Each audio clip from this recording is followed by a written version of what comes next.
you are interested in this game or any of the games we play, we will be putting the descriptions in the YouTube video when that comes out on the Geeked Out YouTube page. Yes. Links will be in chat. The chat bot should be firing up anytime now. If they don't, I'll have to hit them with all the hammers. Yes. But let's start the game.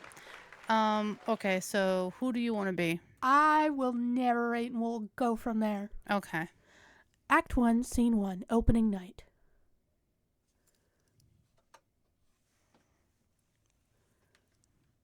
(1974) Hyogo Prefecture. Before a sea of red fabric, the lights turn off and the orchestra swells. You know, I appreciate the chip tune. Yeah. It sounds like an old freaking Game Boy game. Yeah. A Nintendo game, and I like that. Its song echoes through the heartbeat of young men and women all across Japan. Tonight, the Black Rose Revue. Review sounds good to me. Will deliver the most ambitious performance of its history. Through the magic of theater, we are transported to the opulent halls of Versailles on the brink of revolution. Thorns of the Royal Court presents a tale of a daring cross-dressing noblewoman navigating treacherous politics and dangerous affections. It's giving very Revolutionary Girl Utena. Absolutely, that has to be. If I remember, the artist and her wife are super into stuff like that. Not surprising in the least. Fans from the entire country came to see Raika Ikeda, our star Otokoyaku, woman playing the role of a man. Bro, we're gonna have so many words we're gonna be fucking struggling with. Yeah. This unique blend of roles, where women portray both genders, is the hallmark of the Black Rose Revue, a revered theatrical tradition in Japan. Is that something like that actually a thing in Japan, like the Black Rose Revue, or is that something completely for this game? I don't know, but it feels like it would be. I know. Japan loves theater. Yeah. Tonight, the famous Ikeda will share the spotlight with a promising up-and-comer. Co-starring is Chihiro Sato, a budding talent, emerges as a lead Musumu Yaku, traditionally playing a woman's character. This is the way of the Black Rose Revue. It's a realm where dreams, ambition, and emotions intertwine, where women pursue the allure of fame, navigating both camaraderie and rivalry. And as the curtains rise, our new star unveils her radiance to an awaiting audience.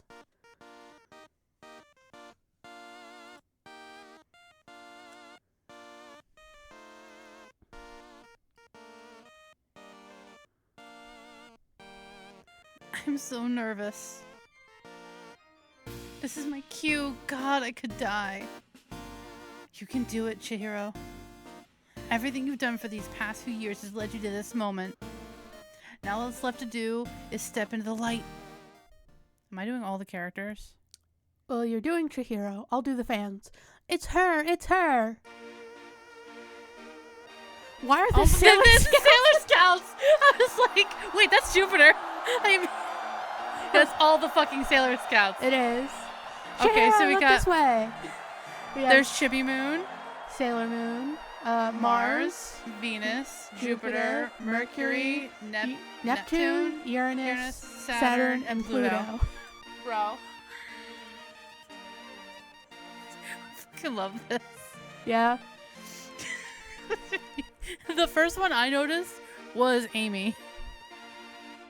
Like, I saw the bow in their hair and I was like, Venus, what are you doing here? But actually, no, it wasn't Amy. I saw I can't remember Jupiter's name. Makoto? No. Sailor Jupiter. The first Sailor one I was Jupiter. like, that ponytail's looking real familiar. Then I looked everywhere else, I'm like, this motherfucker. It's like, hold on, I know those hairstyles. Goodness, the crowd is so loud.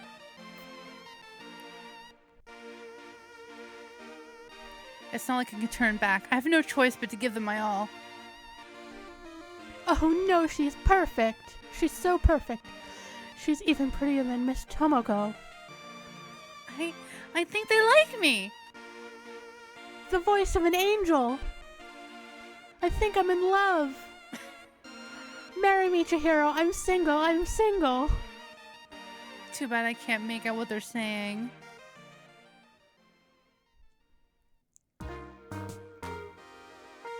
Phew. The show is over, but it's like part of me still remains on stage. I'm tired, but I never felt so alive.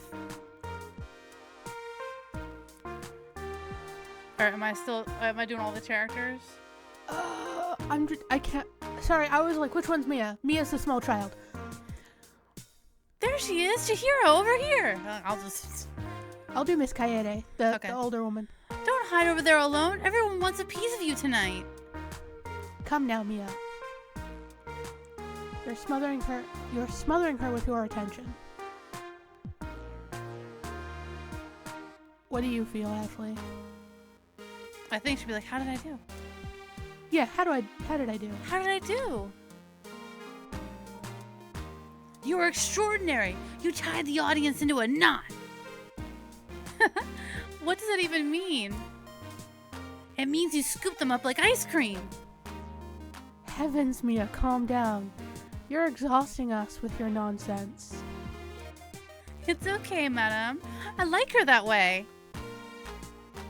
You're too indulgent, dear Chihiro. You shouldn't encourage her. Nevertheless, our little urchin is right. You were superb tonight. There's so many lens flares. Everyone's eyes have those little lens flares. That's because this is like, oh god, like 90s era shoujo. I love it. Like 80s and 90s era shoujo. Yeah. We'll go over your performance tomorrow. For now, you should rest and enjoy your success. Thank you, madame. It means the world to me. God, I should get a shoujo voice on. See you tomorrow, superstar! The way they looked at me. It was different. I could get used to this. Oh my, success is getting to my head, isn't it? Oh, it's Miss Akaida.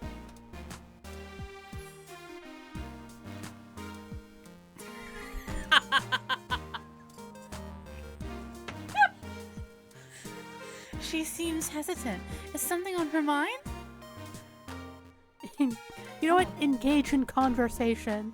She's staring at me. I wonder what she's thinking. I should engage her in conversation. Alright, Megan, what do you want to do? Do you want me to voice her, or do you want to voice her? I'll voice her. Okay. Miss Akaida, what brings you here? The sheepish look in her eyes subsides for a plate. Oh. Is that the narrator talking or Chihiro talking? That's Chihiro talking. The sheepish look in her eyes subsides for a playful glint. I've come to know and appreciate that expression from Miss Akaida. What brings me here, Miss Sato, in this theater? Well, I've been told of this little thing called, what was it again?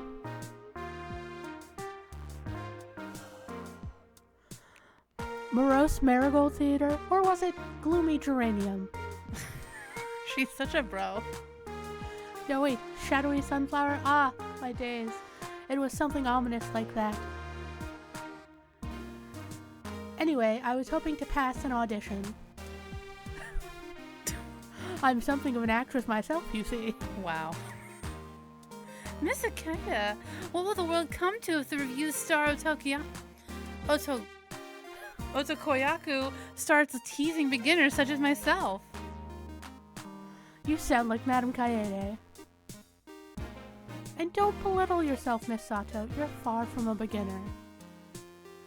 You should put more stock in your own capabilities. Who sounds like Madame Kaede now?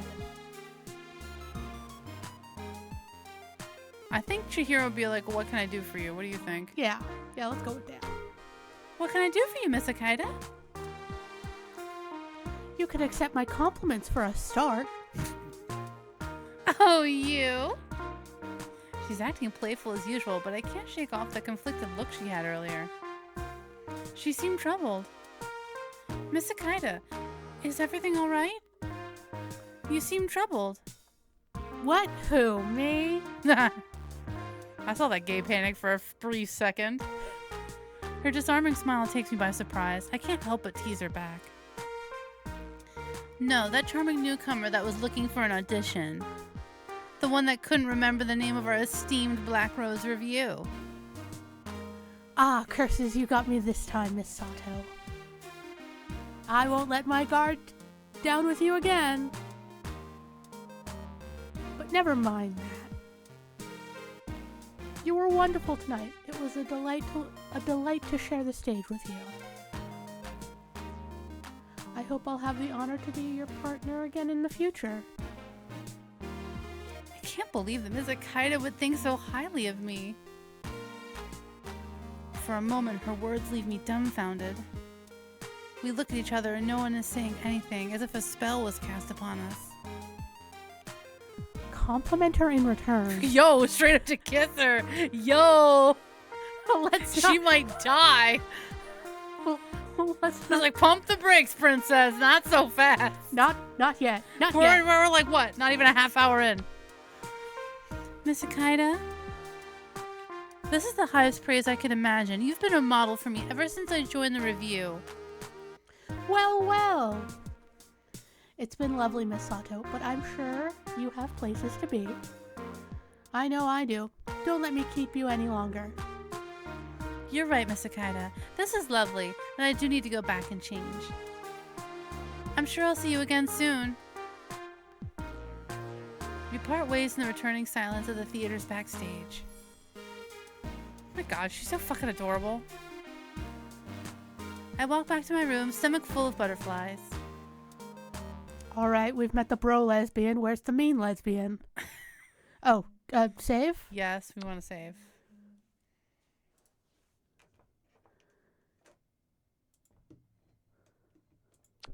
Okay, saving has happened. Mysterious correspondent. Act 1, Scene 2. The Mysterious Correspondent. Another time. I see that Utena and Sailor Moon uniform in the background. Oh, shit. Okay. And the wig. Yeah.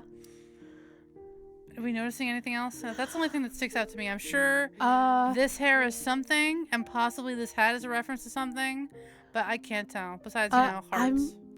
I'm not sure if there's any Sister Claire references. That mouse. I can't remember what this is from, but this mouse is a reference to an older anime. I feel like there might... I don't know if Princess Tutu might be here, too. One of the costumes. I'm not sure. Like this tutu? Yeah, I'm not sure. There's so many, like, classic shoujo things. We're gonna play Spot That Shoujo. Yeah. New segment, Spot That Shoujo! Yay! That was short. Yeah. Another tiresome day. Mrs. Kaide is working us to exhaustion. We're all pushing our limits to put the troupe's new play together. Thrown to the royal court did really well with our audience, I'm glad, but it means we have to work even harder for our next show. Well, I shouldn't complain. This is the life that I've always wanted. My hard work has even earned me a personal corner of the dressing room. Hey, that's going up on the world, girly. While it's humble, it is home, my personal oasis. I should probably check around, make sure that everything is in place. Let's look in the mirror first. I look at myself in the mirror. I've spent so many hours rehearsing faces in front of this class.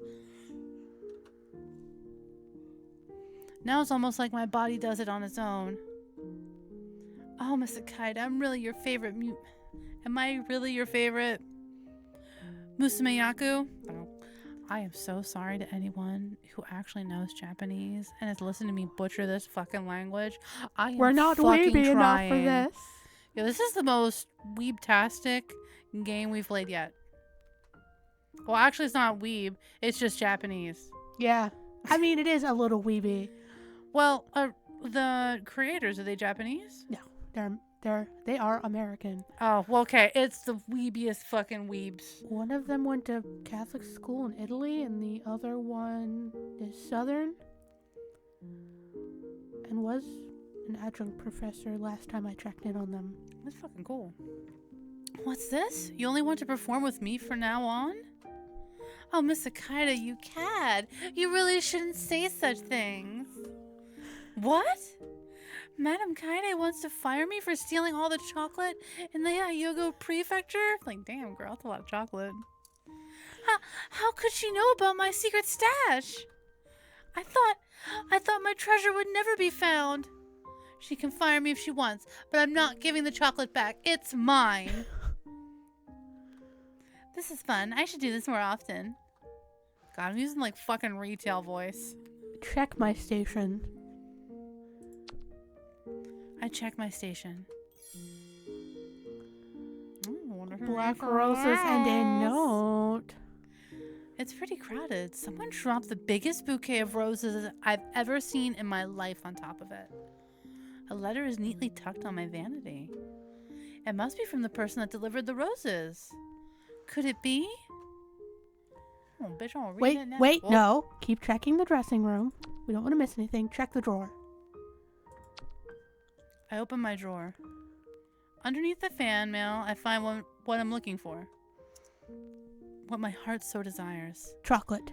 My forbidden love. A smuggled bar of milk chocolate with almonds. Girl, yes. Yes. Yes. Miss Kaide keeps us on a strict regimen. Many foods are off limits.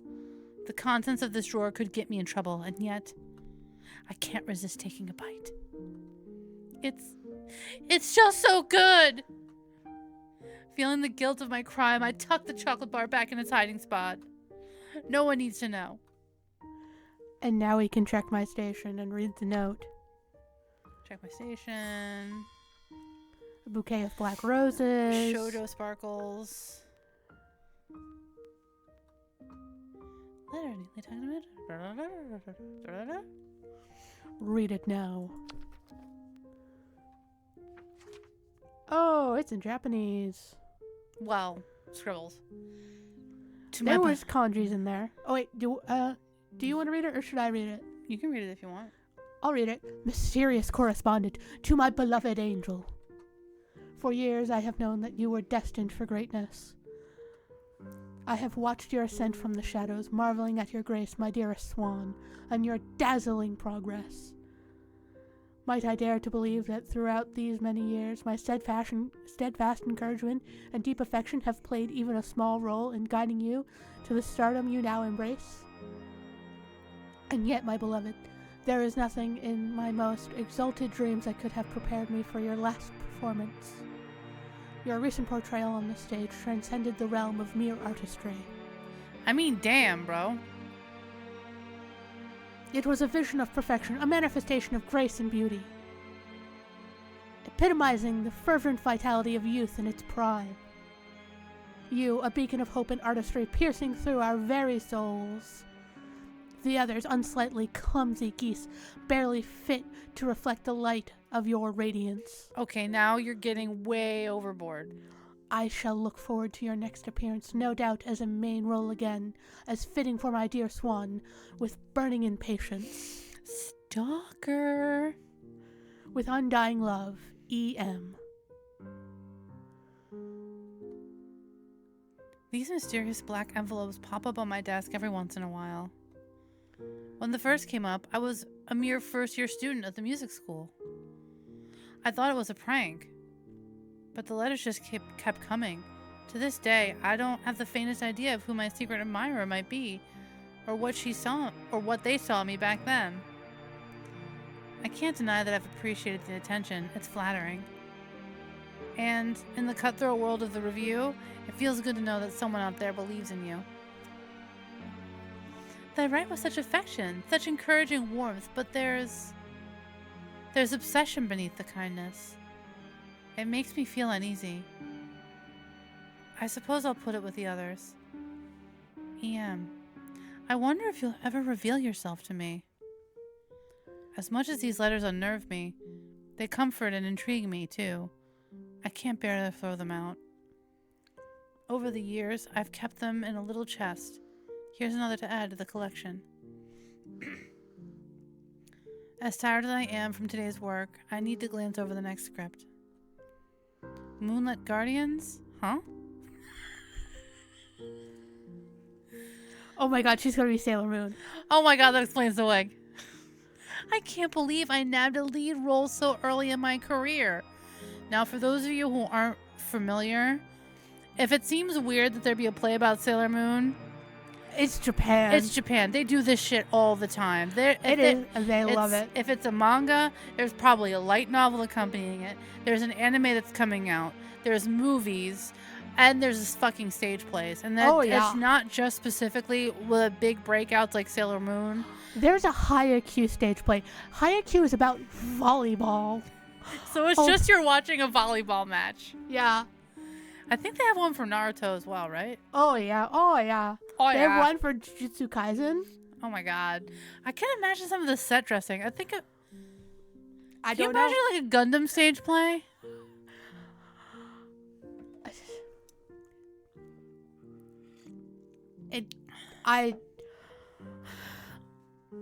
We'll have to look some of those up later. Yeah. Also, for those of you out there who mayhaps be thinking, this feels a little Phantom of the Opera. You are not incorrect in those feelings. You are not incorrect in those feelings. God, you know what I really love about this art style? It's got that like old manga feel. Like what is it called? Shoujo. No. How they were doing the shadows. Oh, and yeah. Textures. Yes. The screen stuff. Yeah. Not cross-hatching. I know exactly what you're talking about. It's like they have a little like sticker sheet and they put it on the manga and then they'll razor blade it out and then they peel it off. This is really just giving all like the first edition run of Sailor Moon. Yeah. Like Sailor Moon. This is the style of Sailor Moon. Yeah. The manga. Yeah. I can't believe I nabbed a lead role so early in my career. Things are looking up. Oh, my finger. Paper cuts are so tiny yet so painful. A dab of ointment and a bandage will fix this up quick, but my poor letter, blood-stained. Though folded, the red blot is still visible. Forevermore, my blood beside this unknown person's writing. Fucking so dramatic, bitch. What are you in theater? Oh, wait. It's almost romantic. Girl. Fucking calm your hormones. Yes, Siv. I would like to say Marino. that, like, the main character is an adult. Unlike... Was Christine an adult in Phantom or was she 16? I don't remember how old. Act 1, Scene 3. The Thorn Behind the Rose. Ruh-roh. The theater's unusually quiet today.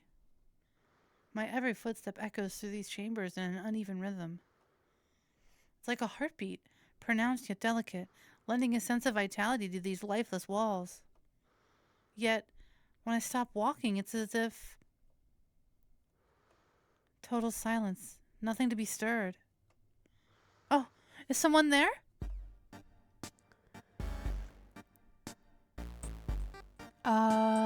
Which one do you want to be?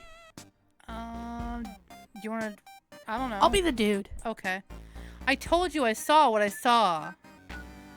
And I said, there ain't no one there, just shadows playing tricks, nothing more.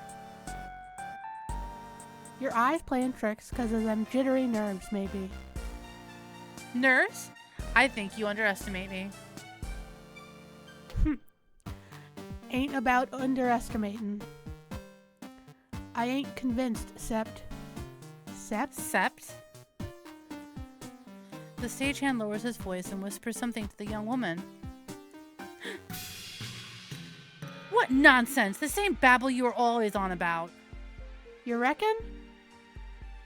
Stars ain't immune to fallen, darling, and right now you ain't exactly shining.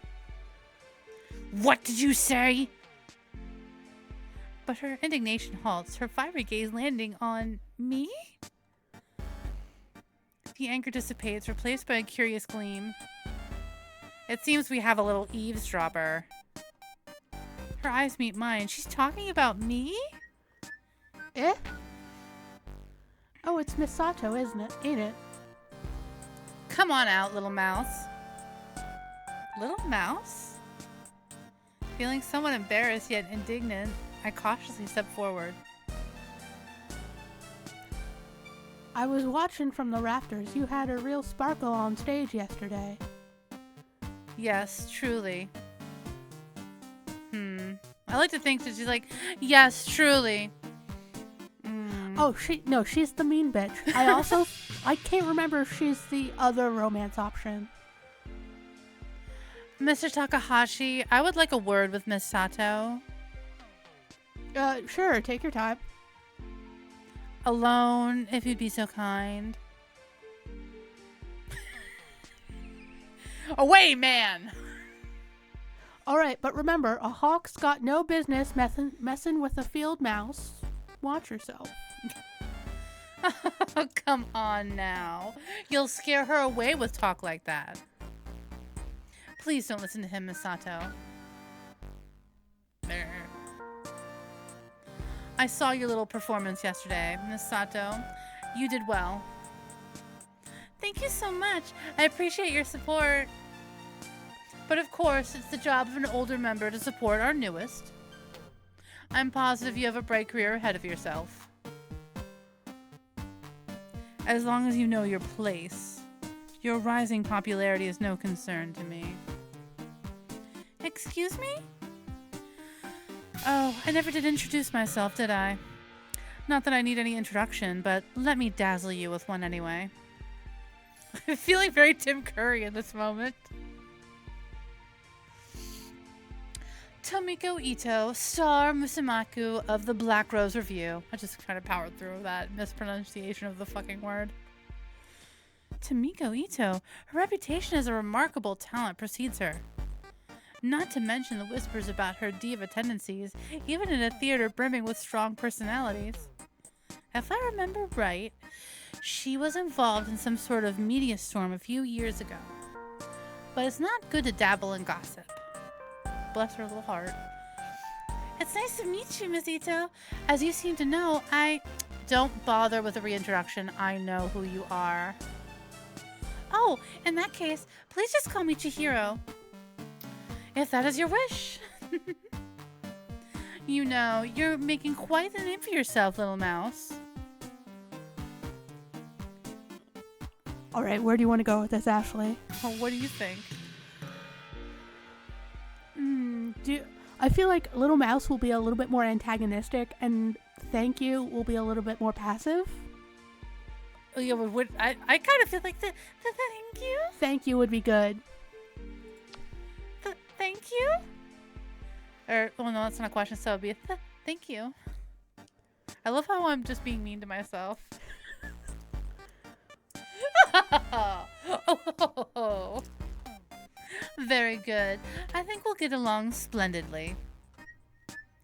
So how was it being on stage as you were? Was it not breathtaking? Oh yes, it was everything I dreamed of and more. Is that so? I can't quite read her expression. What is she thinking? Regardless, it's important to remain polite and composed.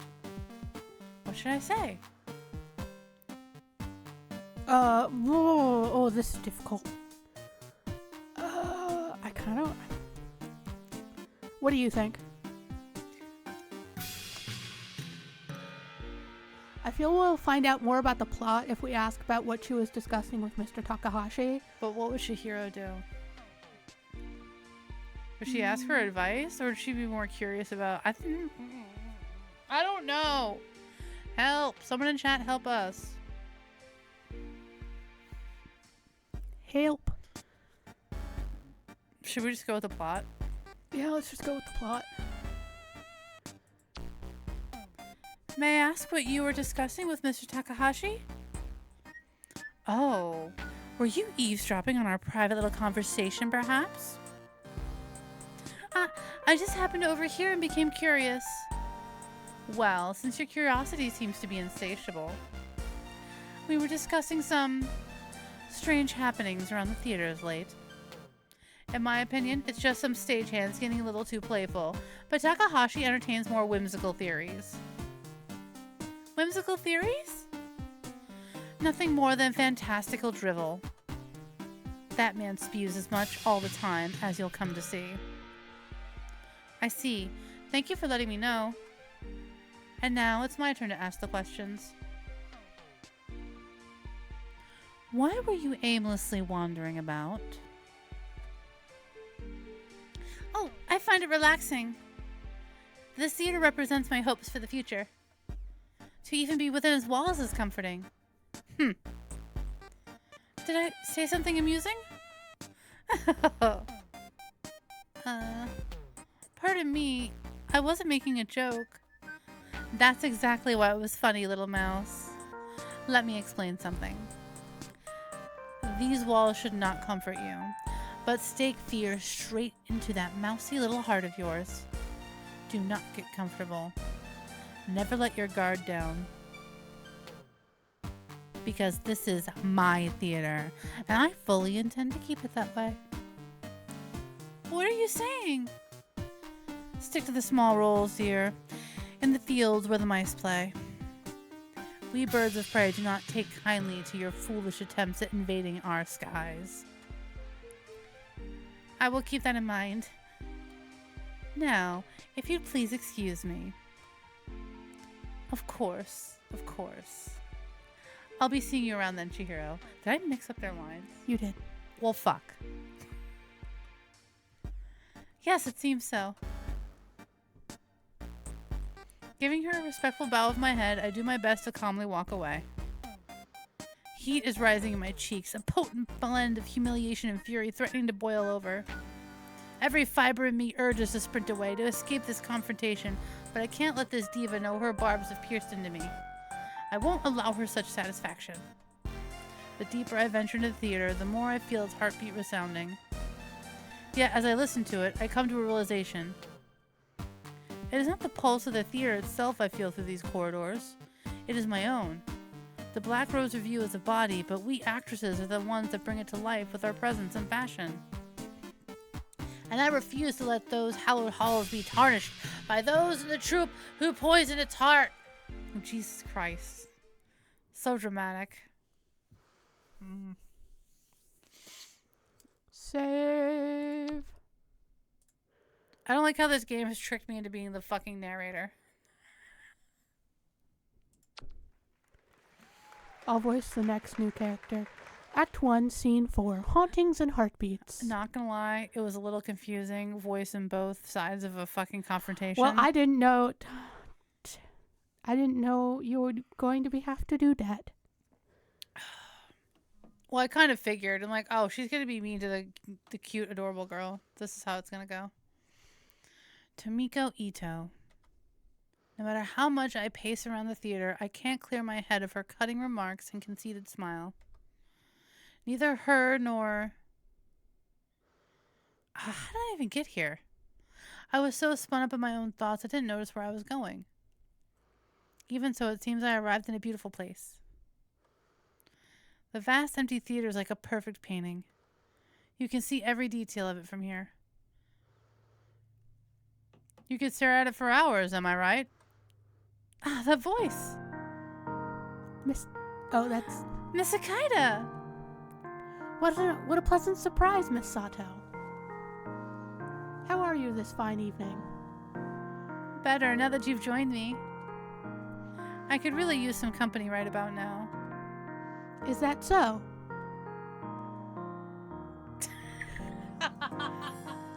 Oh my god! Just get married already, would you? Oh no, I wouldn't want to trouble you with it. I'm probably just being overly sensitive. Oh, come now, don't belittle your feelings like that. Especially when it paints such a somber shade on a lovely face that's clearly made for smiling. I can't help but feel a flutter in my chest, my cheeks warming with a shy blush. Miss Rika, you always know just what to say, don't you? I'm here, and I've got time. Talk to me. Thank you. I suppose I need some genuine advice. Preferably without hidden agendas. Sounds serious. Did something happen? In a manner of speaking, yes. What do I feel comfortable telling her? I think you should be blunt. Ooh, be blunt. It seems I've already made an enemy. An enemy? A rival, sure. A rival, sure, but calling someone an enemy has a lot more weight to it. Believe me, it's an accurate statement.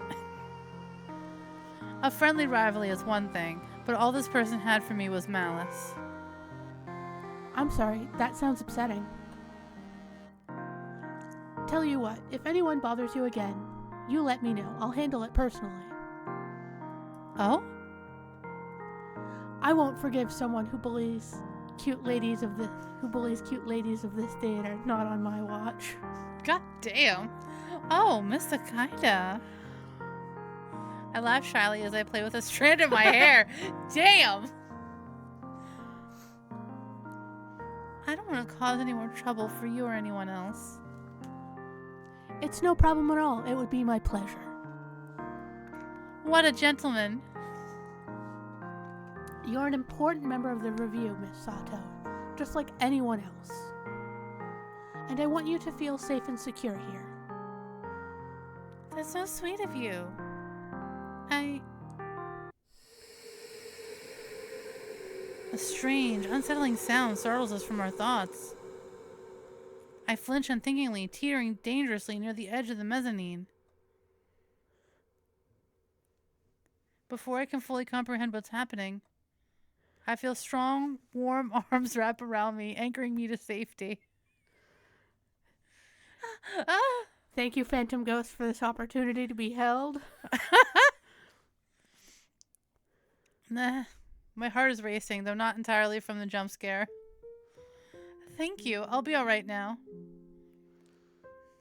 This theater has a life of its own sometimes. Don't worry, it was probably the fly system. Between all those ropes and pulleys, something's always squeaking or clanking about. That was definitely wailing. Or singing. I don't think so.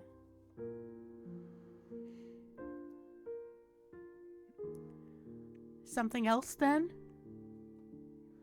I'm afraid so. Strange shadows appearing where they shouldn't. Is this what Mr. Takahashi and Miss Ito were discussing earlier? Miss Sato, you've gone pale. What's wrong? Over there, on the stage, do you see that? See what? Oh, it's gone now.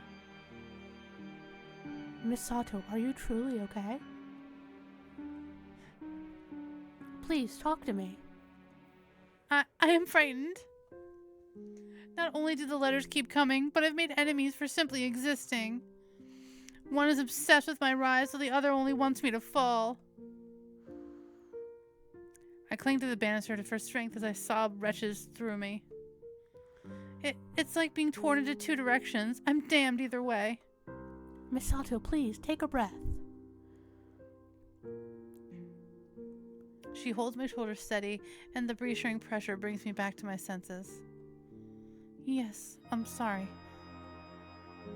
I wipe at my face, doing my best to clean the mess of my tears and makeup. I'm so sorry you had to see me like that. Please, don't apologize. Do you think they had waterproof makeup in the 70s? I don't know. You're asking the wrong person about fucking makeup. I'm asking the wrong person. If you're wearing makeup, it's because I've put it on you for a cosplay. Yeah. You're not the first to have an outburst from being overwhelmed. Trust me, there have been many before you, and there'll be plenty after you too.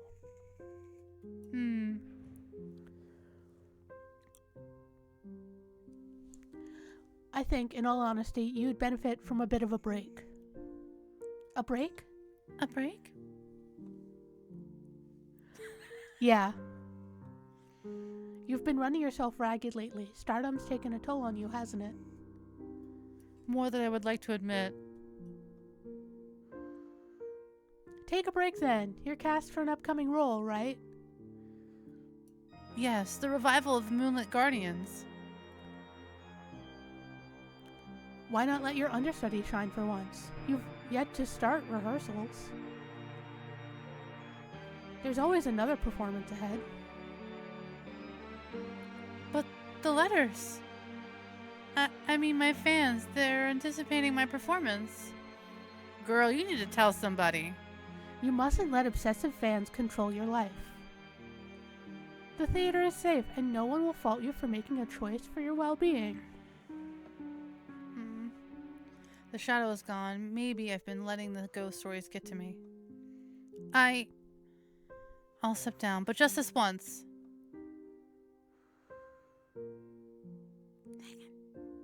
That's the spirit. Sorry, I'm looking at chat. Oh. I should feel relieved, yet declining a lead role feels like I'm betraying my lifelong dreams out of fear. Even so, the weight of this pressure is becoming unbearable. Perhaps enduring this pain is essential, like a profound wound that must bleed before it can fully heal. Despite everything, I force a smile. Thank you for your advice, Miss Akita. I should take my leave. This conversation has left me much to consider. Of course, Miss Sato. I'm happy to be of service. And please, do take care. Thank you, I will. Alright, we are going to take a short break for them commercials. Yeah. But we will be right back. And we're back. Thank you for hanging out for that commercial break. If you want to catch us, if you're watching this in the future on YouTube, make sure to check us out live on Twitch so you can like hang out with us and watch us freak out over stupid shit. And, you know, have a good time. Yeah. Alright, so we're on to the next act. Yes. Medium length petticoat, where are you? La la la la la. I know you're here somewhere. It's been a few months since I turned down my place in Moonlit Guardians. Rather than being on stage, I've been dedicating my time to helping the actresses off stage. While I do miss the spotlight, it's been rewarding to help out where I can. I'm making the most of this opportunity. Ah, there you are, hidden in plain sight. Did something fall? Another letter, but I didn't see it when I came in. How strange. I haven't received one since I stepped down from the role. My hands, why are they shaking? I feel cold. No, I need to be brave. Girl, no, you need to call the fucking police. I don't like that she's being harassed. I will read the note. To my beloved angel. I've not seen your radiance grace the stage in some time. You understand, I am sure, the seething disappointment I feel from this. You, my dearest swan, are the only one worthy to sing amongst the gaggle of honking geese. Working in your best interests, I have taken the liberty to encourage the role so unfairly stolen from you to be returned forthwith. Encourage? If the geese fail to relinquish your role, I shall demonstrate what happens to those that defy my swan her God-given ability to soar. I look forward to seeing you on stage in a week's time as the curtain rises for the first public performance. Oh my god. With tireless devotion, E.M. Girl, send this to something. Oh my god. Call the police. At least take it to Miss Kaede. Madam Kaede or the Take it to Stage Mom. Stage mom, or basically your lady daddy. I can't remember her name. Miss Akita. Yeah. This isn't merely a fan letter. This is a threat. Miss Sato. Are you alright? Yes, why? Oh, thank goodness you're safe. Yes, why? There was a strange incident on stage. An incident? As everyone was rehearsing, suddenly a mountain of letters rained down from the catwalk. Letters? Wait, oh, sorry. Wait, did they look like this? Rika take. Oh, that's you again. Goddamn. Rika takes the letter from me and quickly scans it. Not exactly, but the handwriting is the exact same. What did those letters say then? They threatened that our opening night performance would be cut in half, with the actress in the lead role being the one who will pay the most. But that's... Tomiko. Masito. The producers are postponing, right? They have to listen to the threats. They're real. They have to. The producers refused flatly. Everyone believes it to be an elaborate prank. No. Get it together, Chihiro. Now isn't the time to panic. I have to be calm for the review, if not for myself. Oh, what would she do? Reason with them. Would she reason with them, or would she try to let her rudder back?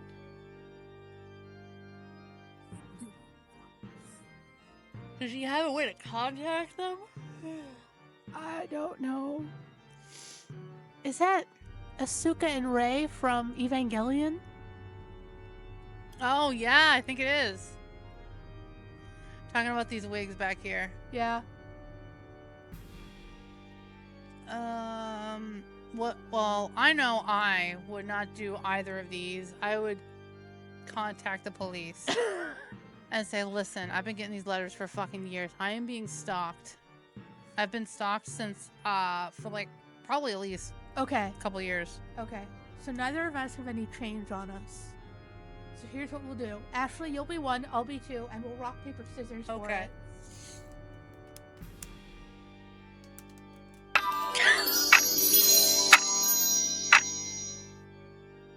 Okay, we're going with 2.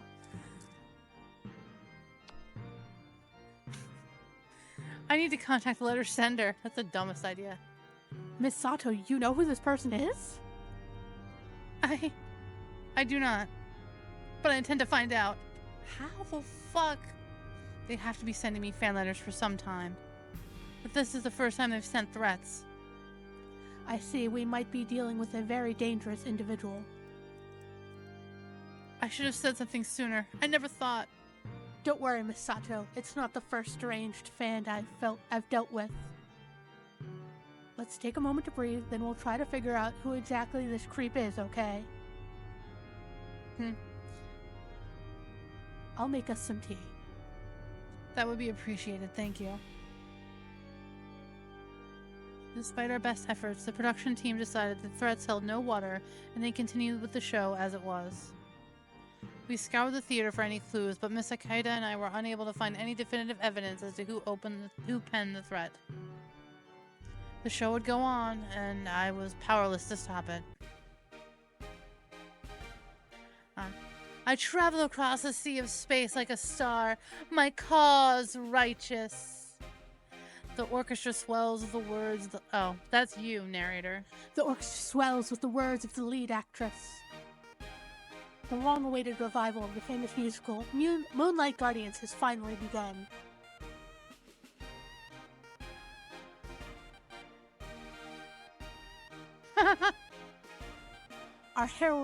Our heroine rises across the stage, advanced pulleys and wires keeping her safely flying. The audience watches in bated breath, swallowed up by the magic of the performance. In the light of the day, I shall smite my enemies. Delusion night, I hold only love in my heart. Okay. From no battle shall I ever flee. It's the fucking original Sailor Moon theme song. But legally distinct. Legally distinct original Sailor Moon theme song. I stare in awe, seeing her float gracefully across the stage. She truly is in her element. She's doing wonderfully. Though she may be mean-spirited, she knows how to act. Miss Akaida and I watched the performance from the wings. Despite the dazzling performance and captivated audience, I can't shake this feeling of dread. Someone is gonna cut the fucking wires. She gonna go splat. She's gonna go splat. She's gonna break a literal leg. By the radiance of the stars! I smite myself. What was that? Look, the wires! Justice will be served! And served it was. Ah!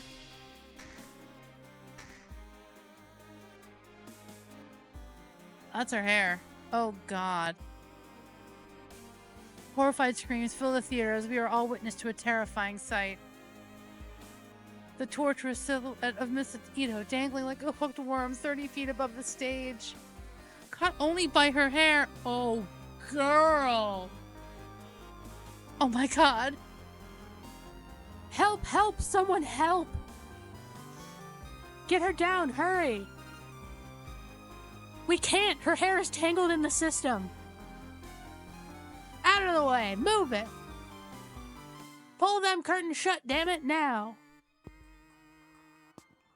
The theater was overtaken by chaos as the stagehand struggled to free Miss Ito.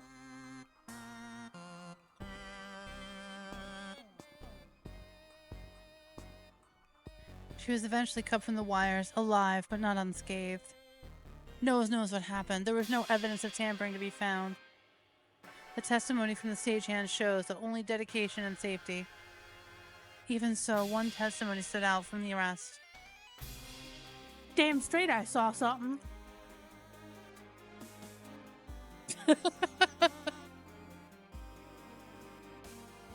There was someone up there on the catwalk. I ain't seen him clear, but I saw a shadow. I swear it. A tall woman, had to be.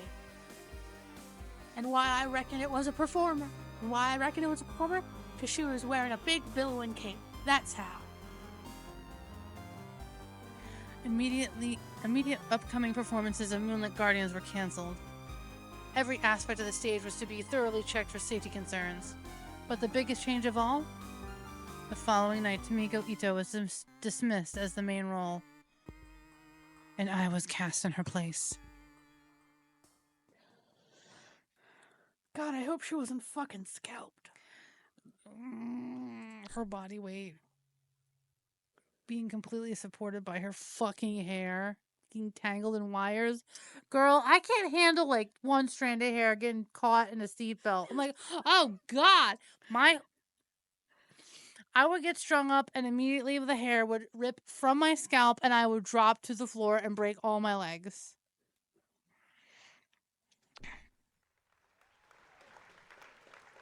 All of your legs? Do you have more than two? To be continued. Was that it?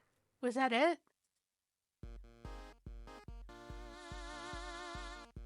Yes, it was. In my defense, I had no idea how long this would be.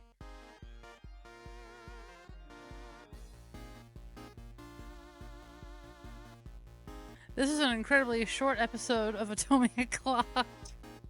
So, what do we do now, buddy?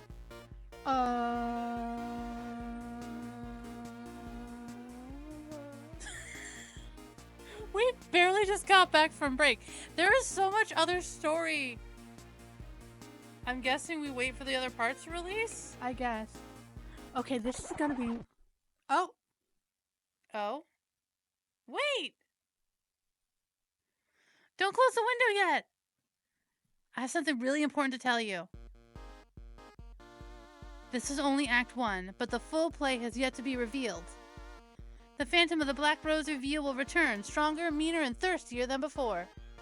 And I'll be damned if Chihiro doesn't kiss someone before the end of... Mia, please stick to the script if you don't mind. We're all tired and we want to go home. Sorry. I mean, she has a point. These lips are made for... Take two, please. The Phantom of the Black Rose Revue will return.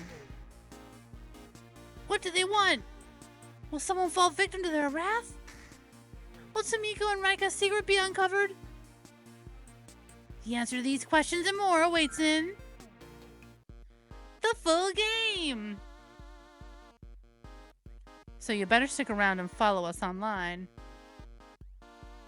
And cut. All right, good job, everyone. You're free to go. Phew. I don't want to go home just yet. I'm too excited. What are you all up to? I heard there's a new karaoke place in town. I was thinking of going. Want to come along? You're inviting her and not me. The more the merrier. What about you, Chihiro? I'd love to, but I'm already made plans for tonight. What? When? With who? Is she hot? Hotter than me? Bitch, you're scalped. You have no idea, you bald bitch. Hey, wait! If everyone leaves, who's gonna pay attention to me? Ahem, I'm ready for my grand entrance. I'm sorry, you are. Who am I? I'm the main character. That's rich. The main character is obviously me. My name is on the title, you insolent toad. Phantom of the Review. More like Phantom of who the hell is this? Sorry, darling, but the demo is already over. But I was going to do my face reveal. The one that's already spoiled on the main menu? What? Well, it's been fun, but I have a karaoke party to crash. Tamiko, out. That was really disrespectful. This is an outrage. Hold on. Let me see if I can put some effects on you. Too bad it's playing itself, Ashley. Oh, god damn. They are really freaking out. Well, listen, y'all gonna have to... Oh, god. The girl got that Toblerone from fucking Hershey. That's a big Toblerone.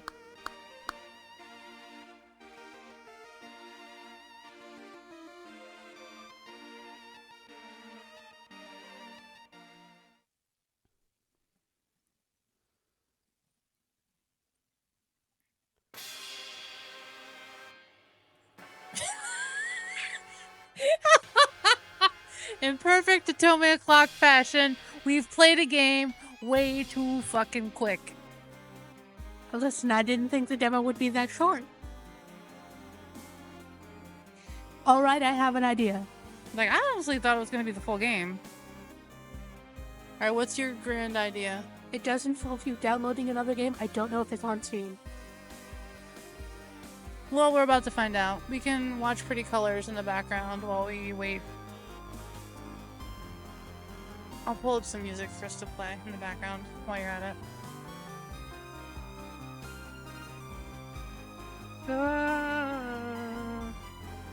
Looks like it's only on Itch.io, but... Party requests? What are you doing, Itch.io?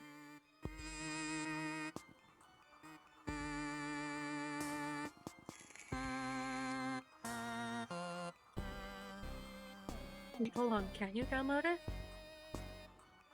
Oh, it's a downloadable. Shit, it takes it down. I'm just about to close this window, so you can figure out what I'm downloading next.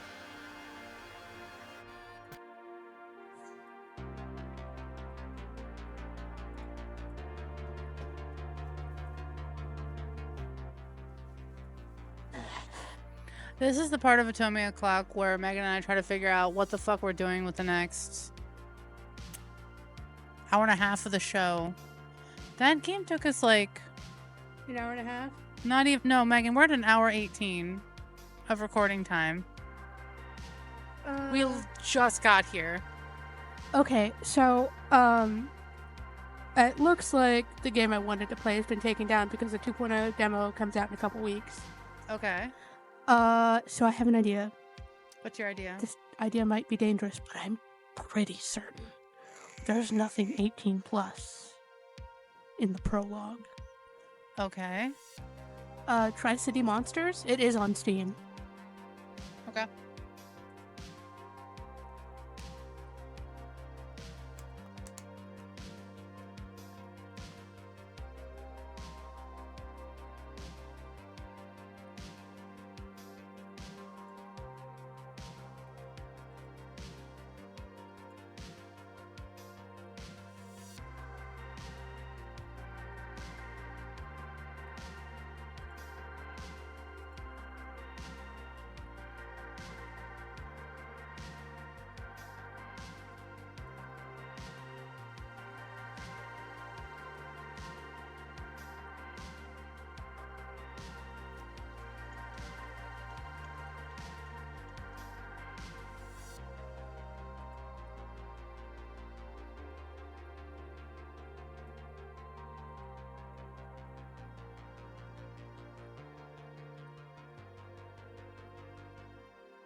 God, how do you spell prologue?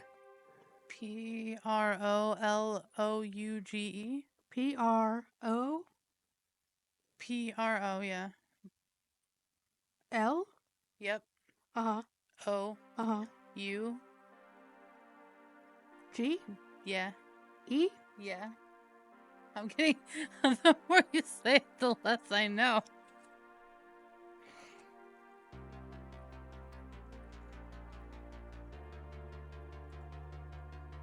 Prologue.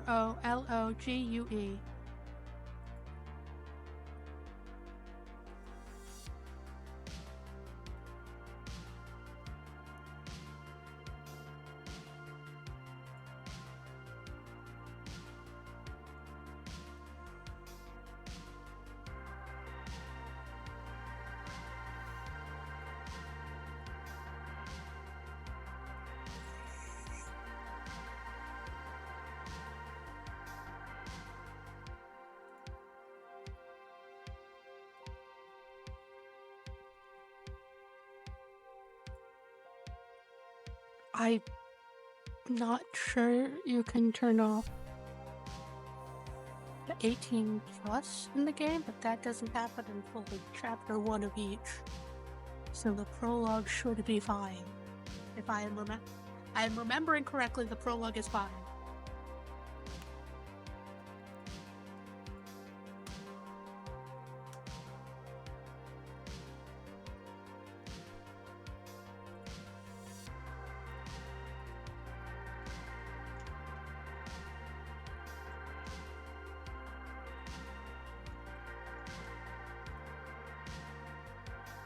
And we're just chatting. Huh? Yeah. I didn't see it.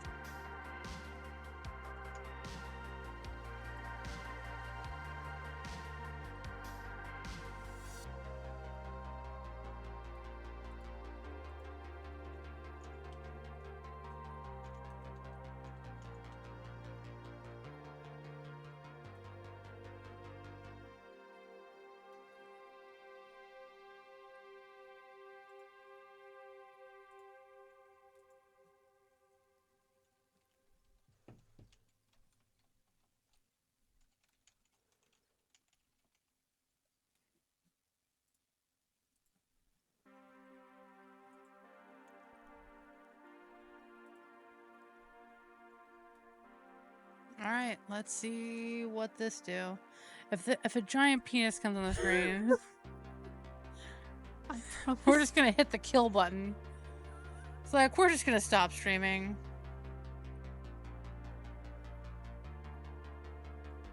Oh, you should probably take out the other music. Don't worry, this music will completely blow out anything else that's going on. God damn. Tri-City Monsters is not a quiet game. Clearly not. Okay, so go into options. And then we can choose our name, our pronouns, and our body type. We already know. Auto. Pronouns, they, them. Body type. We'll go with ambiguous. And then we can just go back to main. Actually, go to visual. We did okay. This does nothing. It's just gonna be Beppis. Don't worry, there's no weenus in the prologue. Okay, main menu.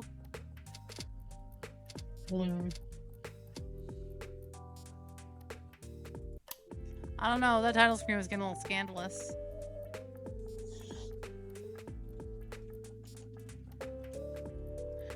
The glorious autofill. Autofill has returned.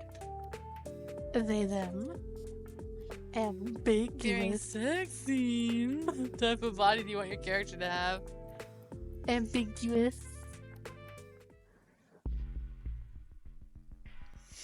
Alright, so how are we doing this? Is this voiced? No, there is no voicing.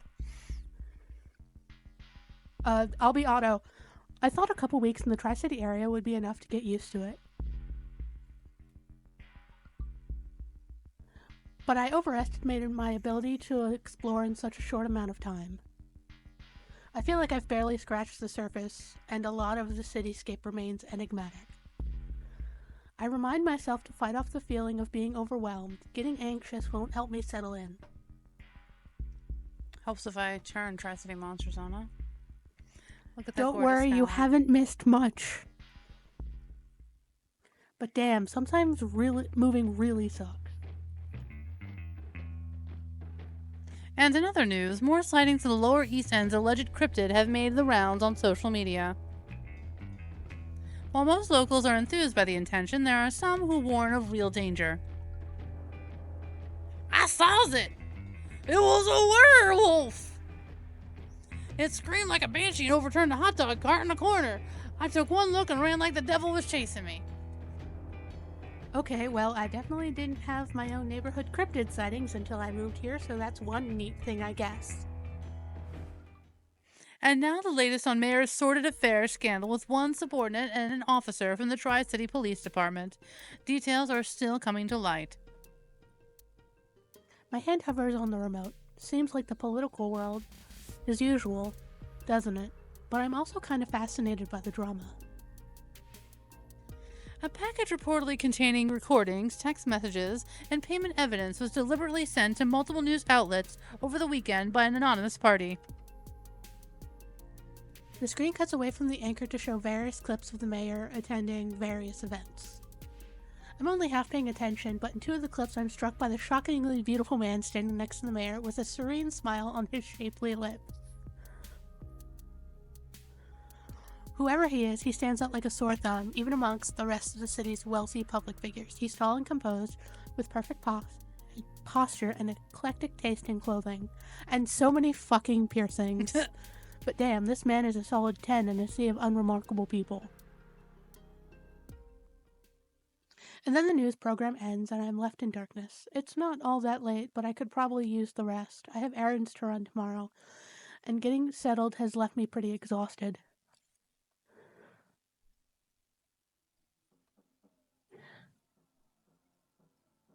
Oh. I was like, what is that? Well, you're right. What is that? Yeah, like, what is that? Something like a heartbeat is throbbing rhythmically, and for a moment I lay still, letting the sound wash over me. I swear to God, Megan, if I'm about to see a giant fucking penis on the screen right now. See a penis. Personality-wise, you might think of him as a dick. But you're not going to be seeing his dick. Sleep is still heavy in my brain, and it's making it hard to think clearly for a second before the answer comes to me. A bass line. Someone's playing music on one of the floors above.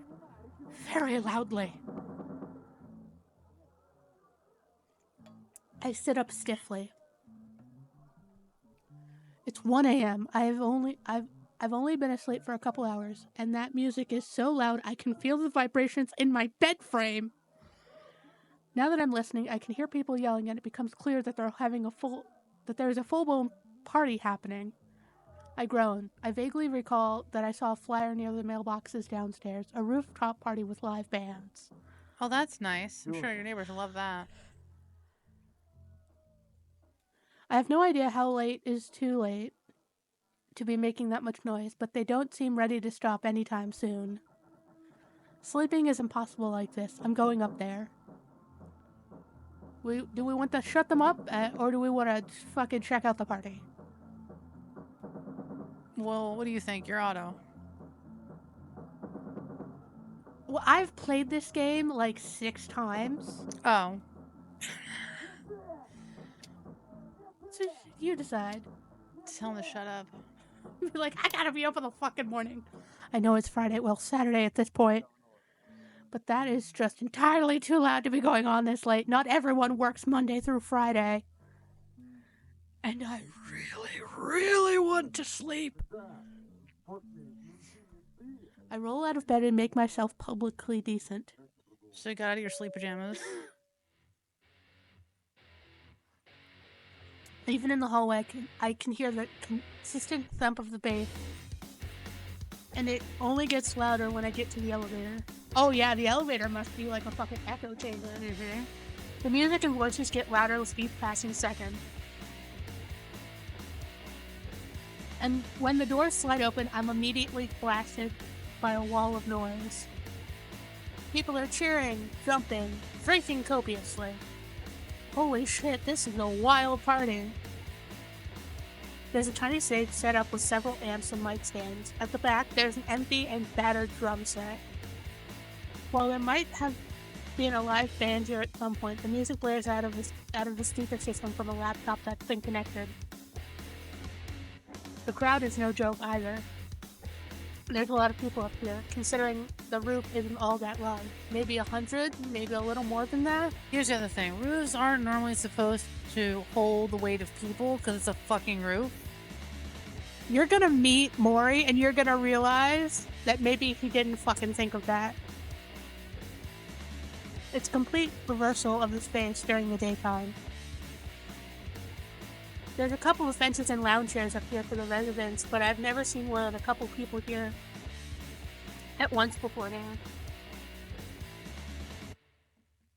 Most people are kind of bopping near the sound system, but there seems to be a particular buzz coming from the fringe near the edge of the building. Oh god. Whatever is keeping the party going is off to the side, geared by a group of people that are shouting and clamoring excitedly. Curious, I can't help but move towards the amped up crowd, if only to learn what could possibly be worth all the racket. As I approach, I realize they're chanting something. Mori! Mori! Mori! Chug! Chug! Chug! Chug! I was thinking it was like a live taping of the Maury daytime television show. I have to stand on my tiptoes to see, but it quickly becomes clear that someone is doing the time-honored tradition of performing a keg stand. Actually, I gotta hand it to the keg stander. He's doing it without any help. He's braced in a wobbly handstand, legs swaying slightly in the air above him. A number of studded and spiked belts are sliding up his abdomen, apparently not doing much to keep his pants in place. His shirt has fallen up, exposing his happy pill, and like 90% of his stomach. The keg tap is firmly in his mouth and his cheeks hollow with his steady gulping, his hands clenched tight on the keg's rim. Impressively, he has enough upper body strength to make this look surprisingly easy. The crowd continues to shout encouragement for several long moments before the keg stander dismounts to drunken but sure-footed fluidity, stumbling slightly on the spot. And that He's just as loud as the crowd in his inebriation. is how a keg stand is done. There's a general murmur of approval from the crowd, and with a smug grin, he casually takes a plastic cup from one of the nearby women standing next to him and finishes it in one. He yells something excitedly, but I can't really understand anything he's saying. The woman doesn't seem to mind, and she and her friends giggle at his antics.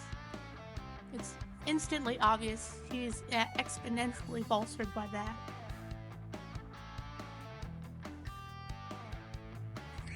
You're getting punished. Before anyone can stop him, he grabs the railing at the very edge of the building and hoists himself to stand on it. The change in the crowd is instant. Oh, Mori has like 4 brain cells. And they're all drunk. They're all drunk. There's a couple of gasps as Mori stands heel to toe on the thin guard railing at the very edge of the roof. He wobbles slightly and he spreads out his arms to keep balance. Kids don't do this at home. Nobody, Adults don't do this at home. Seniors do, don't do this at home. Nobody do this anywhere for any reason. Don't do a Mori. Don't. The milling crowd goes tense, but he regains himself and they watch nervously. Like me, no one's quite sure what to do. The key to a good handstand. He sways again, we all tense in terror. He's gonna fall, and it's like at least 7 stories to the pavement below. You gotta keep your ass clenched. Brace your shoulders. And to our collective horror, Mori bends and plants his hands, kicking his feet up.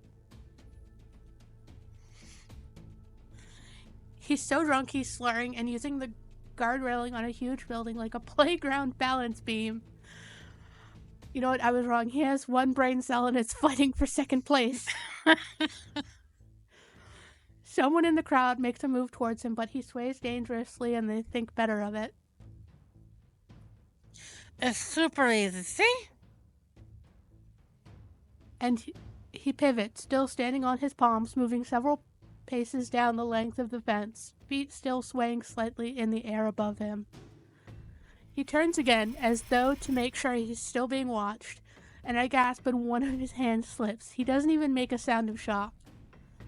He just looks blandly down in that fraction of a second. Then he falls. I don't think, I just act. I dart forward, my stomach in a knot and my adrenaline quickly going through the roof. I hit the railing and brace over it, fully expecting to see this poor drunk idiot splatter across the ground. But instead, he's simply hanging a few inches below the ledge of the roof, gripping a drain fixture easily with 1 tattooed hand, while he looks down the length of his legs at the street far below. Oops. He laughs a little breathlessly as the updraft billows through his clothes and hair. Then he gets a hold of himself and finds a hold for his free hand, hoisting himself back up. Without missing the chance, he leans over the railing as he comes back over, his face abruptly a couple inches from mine and a smug smirk growing on his lips. For a second I just stare, taken off guard. I can't help but notice he barely looks inebriated at all. His dark eyes are sharp and alert, barely a flush to his face. Oh, I think you saved my life. My face burns at the obviously teasing comment. He pulls himself over with that same drunken grace before giving some assurance to the crowd as it begins to disperse now that his antics have died down. I gotta thank you somehow. I was really worried for him, and now he's acting all smarmy. You know what? Punch him in the arm. Mori jumps and lets out a theatric ow, gripping his bicep in obviously overplayed shock. Mori appreciated this. I really thought you were gonna fall off the building, you dick. I had no idea you were some kind of scruffy gymnast. Yeah, you're right. That was probably pretty scary looking from the outside. Sorry. He still got that shitty little smirk, but he sounds reasonably sincere and isn't shy about making steady eye contact. Grudgingly, I nod and accept it. He's apparently an idiot, but at least he's not insufferably arrogant or abrasive. Shameless, on the other hand, seems to be a defining feature. But frankly, the bar's on the ground at this point. At least he can actually apologize when he needs to. I jolt when suddenly he leans in and drapes an arm over my shoulders. Whoa. You know, I like to think that Otto was just wearing nice pajama pants up here, but it's like still sleep clothes. Wearing like joggers. Yeah. Like, and might have slippers on. Yeah. Fucking bunny slippers. I'm Maury, by the way. Kind of a party scene regular around here. And I'm pretty good at spotting a new face when it comes to Indian underground shows. Can I call you something other than my mysterious savior? Oh, he's terrible. My face is boiling hot at both the contact and the light continuous teasing. I'm Autofill, and yeah, I just moved to the area and haven't really had a chance to find my crowd yet. Maury brightens at that. I have tons of recommendations. Don't be afraid to ask. Do you like punk rock, metal, hard edge indie, ska? People still go to ska shows? Maury throws his head back and laughs loudly, still steering me away from where he'd been doing his keg stand and cheating death. I can't help but notice that he doesn't really seem all that drunk now. How is that possible? His laughter is loud and I can feel it vibrating in his chest where his body is pressed against mine. Of course! All the energy of punk, but sometimes you just need a trombone or something to keep things perky. I realize he's steering me to the drink table and I snort softly. In my fuzzy bunny slippers. My fuzzy bunny slippers. Your alcohol tolerance is inhuman. You did a keg stand like 2 minutes ago and you're looking for more? To my surprise, he looks shifty for just a second before he laughs it off, still resolutely not moving his arm. Maury, actually, self-voicing disabled. I accidentally hit V. Actually, scaring you has kind of made me realize it's time to move on to water for the rest of the night. He makes kind of an apologetic smirk and finally removes his arm to reach down into a battered cooler below the table, pulling out water bottles for each of us. He sucks his down in a matter of seconds, then leans against the plastic table. I really don't mean to notice, but the position makes his t-shirt right up just a little bit, and the line of his midriff is very distracting. So, how'd you wind up at a rooftop party with some no-name band opening? Pretty obscure for not having found your crowd yet. Oh, I live in the building and the music was keeping me up. Seriously? I live on the 3rd floor. Wow, you really lucked out living in a building that has a party scene like this. Maury laughs again. I'm the reason this show happened here. Sorry, that sounded really arrogant. What I meant is that I talked to the superintendent. My friend's band needed a last-minute place to play, as the usual venue got double booked on accident. I can't believe the superintendent let you set this up. I'm not really complaining at this point, but there's no way any in the building got sleep tonight. Maury leans in, looking incredibly, dangerously smug.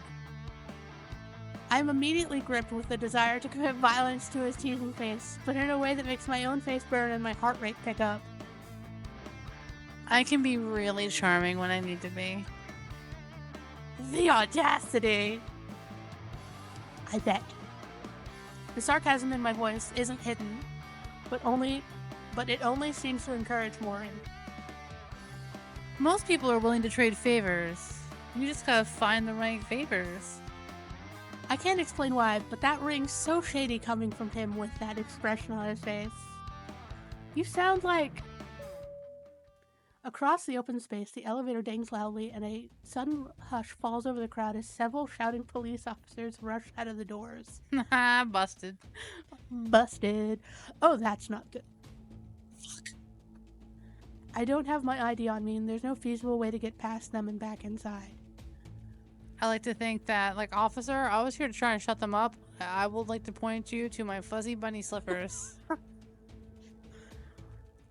Oh, do you want to do it or? Actually, let's do it together. TCPD! This gathering is in violation of city ordinance! Okay, that was really good. Not too shabby if I do say so myself. God, I'm gonna have to explain I'm a resident and probably have to prove it to these assholes while they breathe down my neck. I hope this was worth it. I try to look at Maury, but he's nowhere to be seen.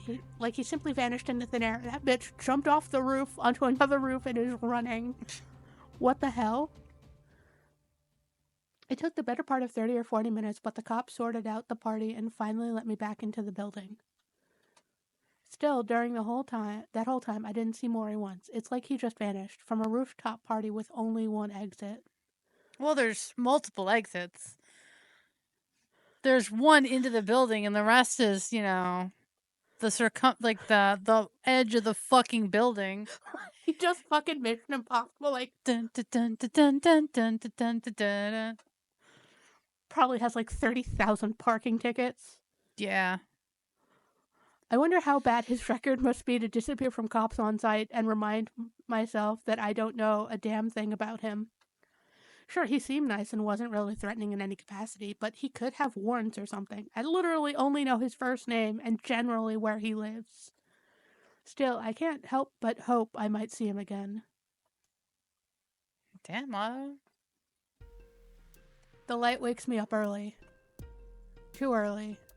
I remember the shenanigans that happened last night, and I groan softly into my pillow. Okay, sure, I got away from the police without getting cited or arrested for whatever laws that party broke, but I did lose a lot of sleep. And I have errands to do today Fucking errands. that I cannot put off. I have a final deposit to drop off at the superintendent's office today, and it's got to be in cash. I don't walk around with $1,000 in my pocket very often, so it makes me a little nervous. I'll be able to relax once I get this taken care of. Still, the superintendent seems kind of shady, but it's working in my favor. I didn't have the required deposits prepared when I signed the lease, but they let me finalize and move in anyway. On the promise I bring them the remaining balance in cash. That's fucking shady as shit. You scratch my back, I scratch yours kind of deal. I'm resolved not to ask too many questions. I was pretty desperate to get into a new place ASAP, and they came through for me. So I can live with one shady cash-only payment to some random address deep in the city. After checking approximately 40 times, I'm sure my uncomfortably large wad of cash is secure, and I take the elevator down. Bitch, are you paying in 20s? Like, even if it's 100s, it's only 10 hundreds. Yeah, but still, you feel the weight of those $100 bills, because that's like your lifeblood for the entire month. Yeah. An uneventful train ride takes me to one of the other boroughs with the morning rush hour crowd. The morning sun and fresh city air is a relief after the cramped train car and alleviates my tension a little. According to my GPS, I'm only a couple blocks away from the place. There's something about the way the buildings seem to close in on me here that unsettles me. I'm in a seedy, semi-industrial area. Most of the buildings have tiny parking lots filled with trucks and are enclosed by tall, slatted chain-link fences for privacy. That $1,000 in my pocket feels heavier every second. I feel like I'm smuggling something I shouldn't have. I turn the corner, and then, like in a bad movie, I watch three men who had been minding their own business stand up from where they'd been leaning against the wall at the sound of my approach. The street I'm on is just big enough for one lane of traffic, and a cracked, skinny sidewalk with little egress beyond this. I have no choice but to try to push past. Hey. Do you know how to get to the subway station from here? A scuffing noise behind me makes my heart drop as another figure cuts off my escape. I don't stop moving. No, sorry, I came by cab a couple blocks back. You have a phone on you? Could I borrow it for just a second and check? I can hear the man behind me moving closer. Panic wells in my throat. Somewhere in the distance, I hear a loud car engine rev, and the man in front of me pulls out a knife. Alright, don't be stupid. Hands up. What the fuck? I'm literally being mugged in broad daylight. Do you want to fight or do you want to pull away? Or do we want to fight fucking 4 people? Yeah, let's try and pull away. That's 4 people. We are 1 person. I know muggings and robberies like this tend to be the product of desperation, so I feel like complying might give me the best chance of a safe resolution. This feels like a fucking setup. Mm-hmm. However, don't touch me. Maybe shouting will garner the attention of someone who can help. Maybe it will let them know I mean business. The men converge on me. Someone grabs my shirt and yanks, and I stumble. Were there any trigger warnings for this? Nothing sexual is going to happen. Okay. Then several things happen at once in rapid succession. I recoil as one of the assailants tries to frisk me. The contents of my pocket spill out onto the ground. My keys, my phone, and wallet clatter across the pavement. Somewhere much closer, a raucously loud engine revs again. I barely notice because of what's going on, but it's so out of place in the otherwise quiet street. So loud, it even kind of drowned out the voices of the men. There's a wad of cash. Grab it in their phone. Let's go. No! I struggle harder as they messily gather my deposit money and make to escape. But at that exact second, a white sports car peels around the corner and blows past us so fast we all stagger away from the street instinctively. A fraction of a second later, the driver aggressively applies the brakes, leaving long tire treads in a plume of blue-gray smoke. Then the reverse lights turn on, and with another unholy squeal, the expensive car rockets backwards until it's almost level with us. The door opens and I barely get a glimpse of someone tall with long dark hair and immaculate eyeliner leaning out to address us. Sorry to interrupt. Does anyone know where the... This doesn't look incredibly wholesome. Mind your own business before you get hurt, sweetheart. To my shock, the driver gets out of the car all the way and slams the door shut. I'm honestly kind of just floored by the audacity, dismayingly Misplaced. Bye. Sorry. misplaced as it seems to be. At first, I thought they were a high-end supermodel type. And as they climb fully out of the ludicrously expensive car, I see that they are, in fact, a high-end supermodel type. Heels as sharp as knives clack irritably across the pavement, and a long plait of silky hair sways behind them. Their voice and neatly groomed facial hair hint at a surprisingly masculine vibe. One of the men grabs the stack of bills on the ground and hauls ass down the street. My money! Oh my. Am I witnessing a crime? He kind of sounds delighted. The supermodel strides confidently around the front of the vehicle through a lingering waft of tire smoke to directly inject himself into the situation.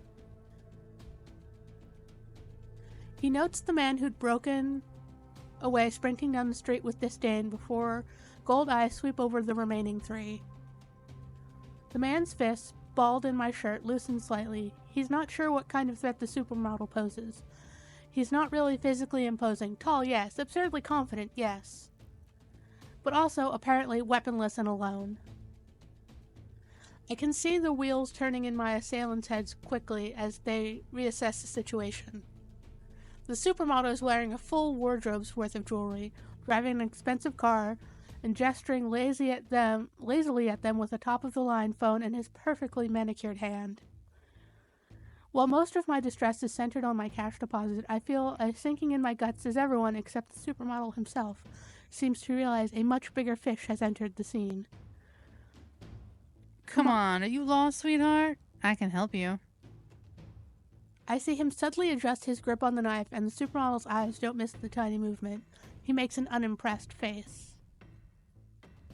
Call me sweetheart one more time and I'll have you turned into shoes.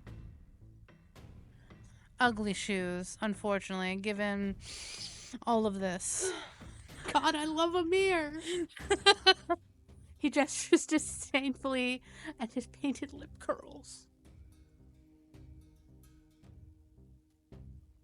The men seem absolutely shocked by the audacity, but the mystery sports car supermodel has apparently had enough.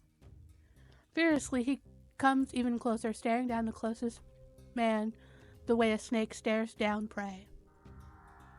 Drop the pocket knife, please. To my shock, he does. Oh, those eyes. And from the cartoonish gasp next to me, the other men are shocked too. Now turn around and run. Keep running until you collapse. Stunned to silence, we all watch gormlessly as the man pants roughly for a few seconds, nods frantically, then turns tail and runs.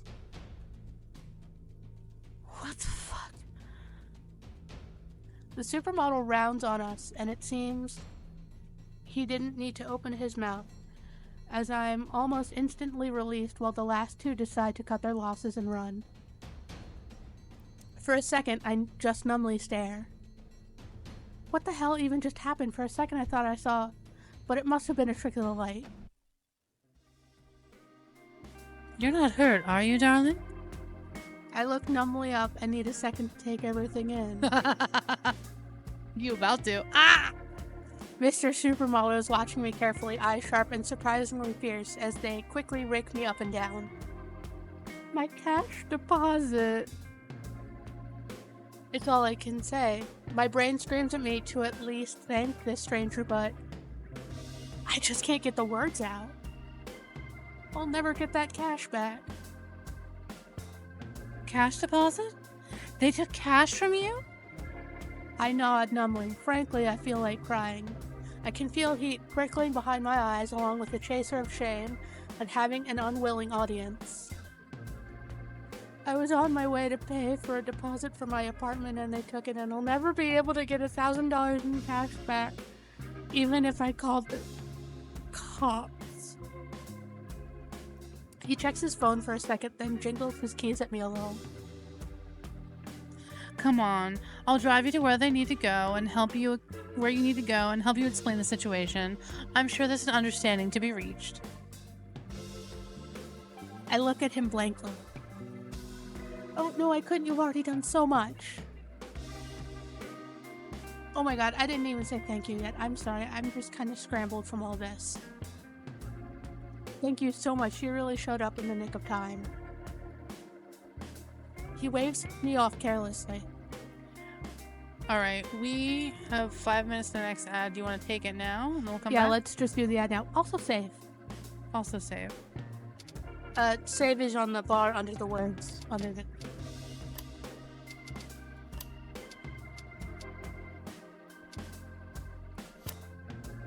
Alright, we are going to take another break. We'll be right back.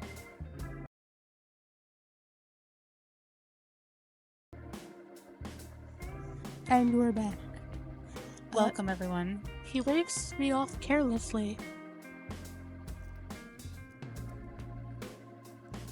I just happened to be at the right place at the right time. Think nothing of it. Now get in. I insist. I hesitate for a second, but he clicks his key fob and the passenger door slowly swings open for me. Damn, if that isn't a beautiful car though. I don't think I've ever ridden in something this nice before. Please, where am I headed? I can get you there fast. I reluctantly I give in and climb into the passenger seat as he moves back around the front of the car and takes the driver's seat. And after another prompt, I tell him the address of my superintendent's office. And we're off. And holy shit, we're off! The antics with the squealing tires before wasn't theatric. This man drives like a bat out of hell. I'm holding on for dear life as he peels around the corner so hard he fishtails while other cars honk in alarm. I've been on roller coasters with vesicles and launches. Oh, how rude of me. I never introduced myself. He says it so casually, like we're simply walking down the street. At this point, I'm afraid to look at the speedometer. I'm Amir Nathari. I model and do a lot of high-end entertainment. I'm autofill. Talking is a lot harder than normal as I watch the scenery blur past us at ludicrous speed and white-knuckle the seat. Now imagine, this isn't a city, so I'm thinking this is like New York, and he is taking hard G turns in fucking New York. Yeah, like this is supposed to be like a major city. But I managed to gather my words. Thanks, Amir. You really came to my rescue back there. I can't believe that one you confronted just ran away exactly when you told him to. Amir laughs casually. I can be intimidating if I try hard enough, I guess. I've learned to project a no-nonsense tone and demeanor in my line of work. I try to smile at that, but the way he drives and the lingering crash of adrenaline paired with a rising sense of hopelessness dampens it. In no time, not surprising given how fast Amir drives, we screech into the parking lot of the superintendent's office. I try to gather my thoughts and rehearse my words in my head. I'll beg him for an extension, pull some of the money from what little savings I have left. To my surprise, Amir gets out, walks around the front of the car, and opens my door before I have a chance to exit. Oh, that's very nice of him. He has dermals in his hips. Like, girl, doesn't that catch on your pants? Well, that's why you don't wear pants that high. He's a bit of a hoe.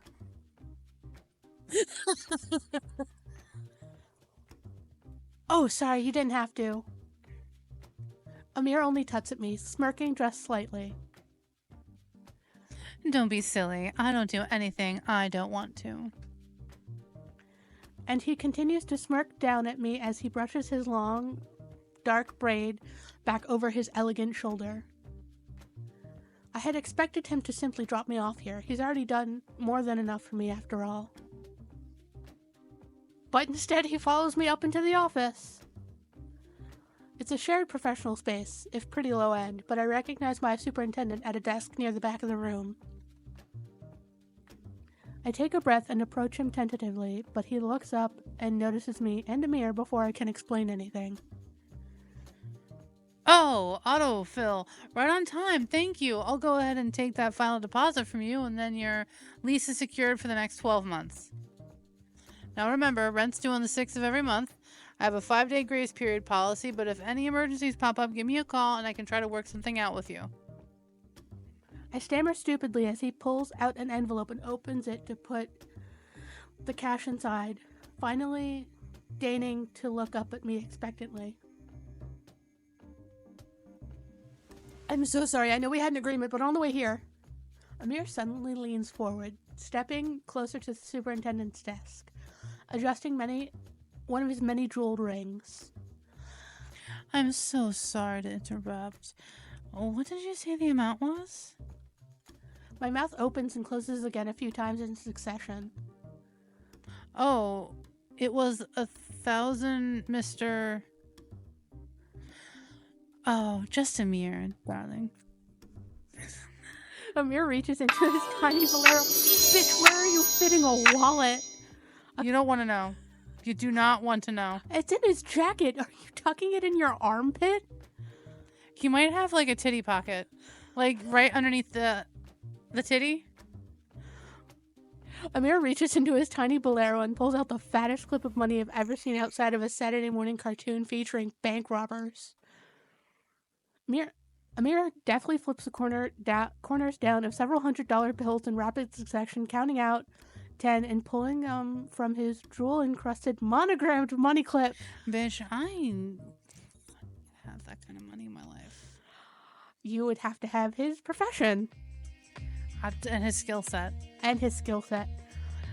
Which he then replaces neatly into his outfit as he extends one elegant hand to the superintendent. Here we are, all in order. Amir, no, you can't.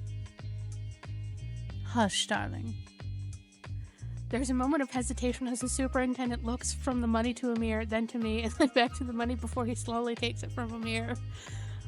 Cautiously, as though expecting the other shoe to drop, he places it in the envelope, writes my name on the outside of it, and files it into his desk drawer. Now, with all that taken care of, I think we're good to go, yes? Yes, of course. Thank you for the timely payment. And Amir's already turning sharply on his heel and sashaying out. Reeling, I stumble after him, still trying to formulate protests. Outside on the pavement, I finally manage to catch my breath. You didn't have to do that. Amir turns and looks me in the eyes steadily, that playful little smirk still quirking his lips. Darling, I told you I don't do anything I don't want to. He comes in closer and all the hair on my body stands on end like I'm being electrocuted when he puts one finger under my chin and tips my skull up a little. Not to boast, but I have more than enough resources at my disposal. You needn't worry about putting me out on the streets. He backs off just as fast as he had come in, moving back towards the car. You simply had a problem I could fix. Don't stress yourself out about it. I want to argue with him, I really do, but I can tell he's not going to listen to a word of it, and I stand there deflated. He opens the passenger door for me and gives me a teasing little gesture, inviting me to take a seat. Oh, bless him. Don't think I'm going to just let you traipse home after all that. Let me drive you. Unable to find a sufficient argument, I agree reluctantly and once again find myself sinking into that low passenger seat as Amir starts his beast of a car and whips out of the parking lot.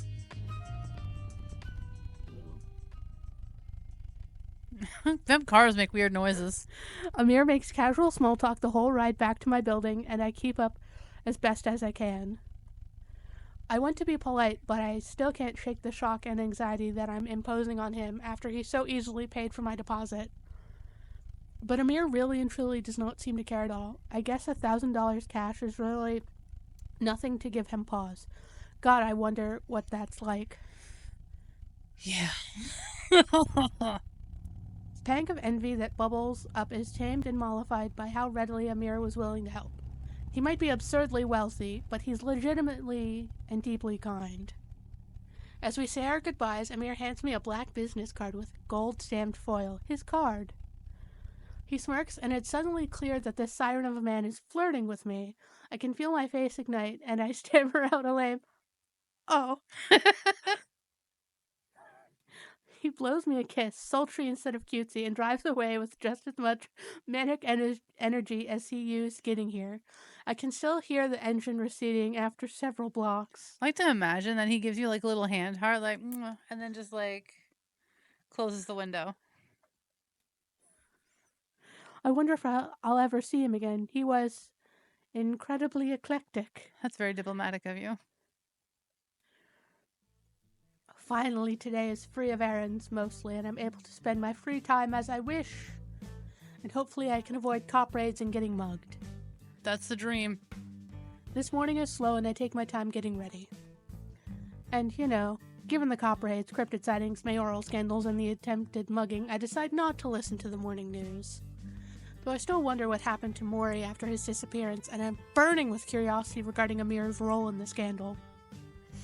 I feel like my general stress levels would be better off without all of that today. Without the droning of the news, however, I realize that my space is lacking things to keep me entertained, especially while multitasking.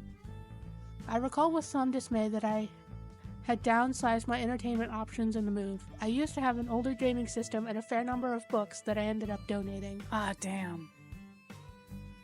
And now I'm realizing why local television news was never my go-to choice of enrichment. This all sounds like a fantastic excuse to head down towards the university. They gave away all their fucking books? Listen, when you gotta move, and that apartment's probably microscopic. Yeah. So, like, for those of you watching, this game, the rest of it is very 18 plus. But if you are 18 plus and decide to continue the game, you will get to see into Mori's apartment, and you two live in the same building and have the same sort of apartment, and you will see it's not a terribly huge apartment. Also, Mori does not know how to clean his apartment. Oh boy. The neighboring streets are full of shops, and I had recently heard of an indie bookstore of note. In my head, this suddenly sounds like a much-needed exercise in self-care. I could definitely use some kind of little treat after the week I've had. Yes, it's important to give yourself a little treat. So I grab my bag and head out the door. But your life can't be all little treats. Can't be all little treats. Because then the treats aren't treats anymore.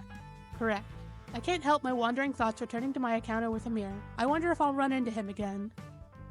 Though I have made something of a game spotting him in the background of the news coverage clips regarding the mayoral scandal. It seems unlikely that I would ever be in the same place as someone like that, even if I did kind of want to see him again. Supposedly Mori lives in this building, but I haven't seen hide or hair of him since the other night when he presumably scattered at the first sight of cops. I deliberately avoid thinking about what kind of trouble someone like him might get into. He seemed nice and not really all that dangerous. Goofy, yeah. Too bold, definitely. But otherwise harmless. As I step out of the elevator, loud footfalls from down the hall startle me before I can even react. Mori's charging around the corner. He screeches to a halt the second he sees me and quickly rearranges his expression from one of consternation to one of polite excitement. Whoa! Didn't hear you there, Autofill. What's up? He looks over his shoulder for an instant and fidgets slightly. You're up earlier than I kinda expected, to be honest. It's hard not to make the observation, too. He seemed like such a night owl. Ha! I lost track of time partying and I haven't been back to my flat yet, actually. Which I'm on my way to do right now. He makes a jerky movement as though to wave goodbye before he freezes and gives me a distracting grin. But the damage is done and I see that there's a dark, red-colored stain on his palm. Is that blood? Hey, Mori. No time to talk up, dude. I'll catch you later. The grudgingly charming grin is gone in an instant, and he walks as quickly as he can without running down the other end of the hallway. Part of me wants to follow him, but also I can just tell by his general level of shiftiness he's not likely to appreciate me forcing myself into the issue. I make a mental note to press him later, but for now... The bus is slower than the train, but less crowded in the morning, as the 9 to 5 business commuters tend to rely on the train's distance and punctuality. But this suits my need perfectly. Ah, the dream of public transit. Ah, the dream of public transit. Not having to walk a mile to get the bus? A wonder. I take my time wandering the streets, and I already notice an uptick in the number of pedestrians and people on bikes.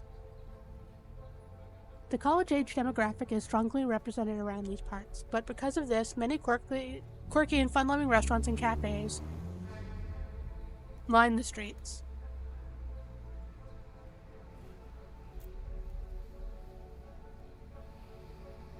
A few blocks from the bus stop, I check my phone's map and confirm I'm heading in the right direction. Lo and behold, I turn one more corner and find what I'm looking for. Book dude. An old 80s style sign over a storefront proclaims, Book Dudes Exchange. Used books are their bread and butter, but their website proclaims so much more. Once inside, I realize this place is way more than a bookstore, and honestly, so far, the most likely location to become my preferred haunt. It's kind of like a pawn shop, but with less switchblades and more of everything else. The vast majority of the space is taken up by books. It's as big as my last county library, at least. There's a section for DVDs and Blu-rays and even old VHS tapes. Damn.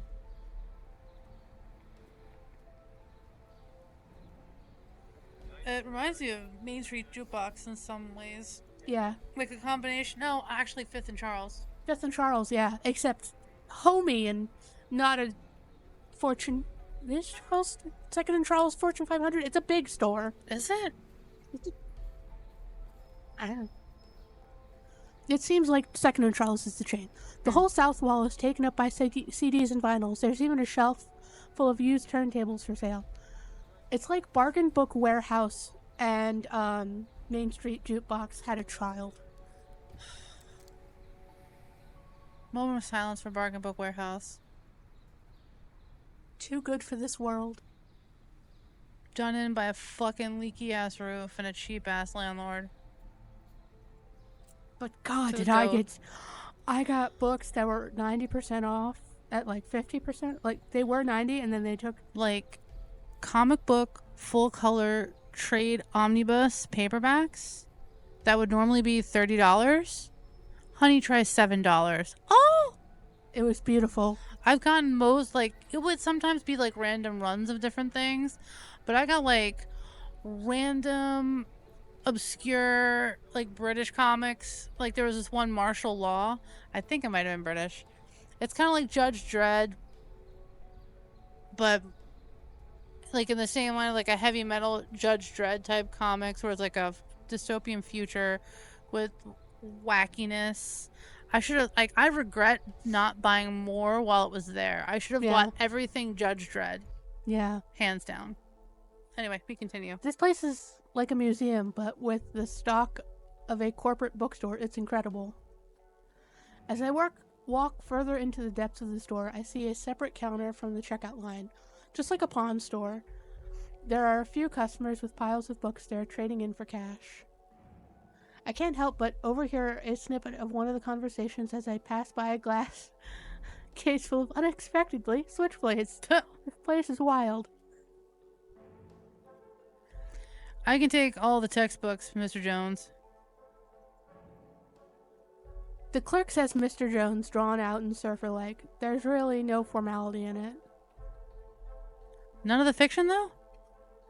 The customer is tall and thick and handsome, though there's some frustration pulling at his lips.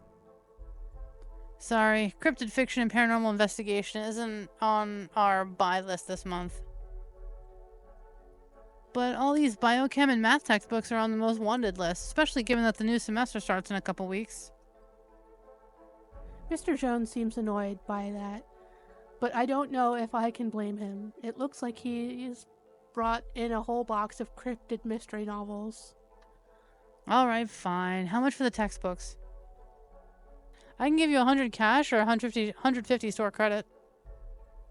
If you don't want to lug those alien books home, we have a freebie pile right by the kids' corner. You can just leave them there for people to take as they want. Credit, please. And yeah, I'll do that. His tone drops irritably.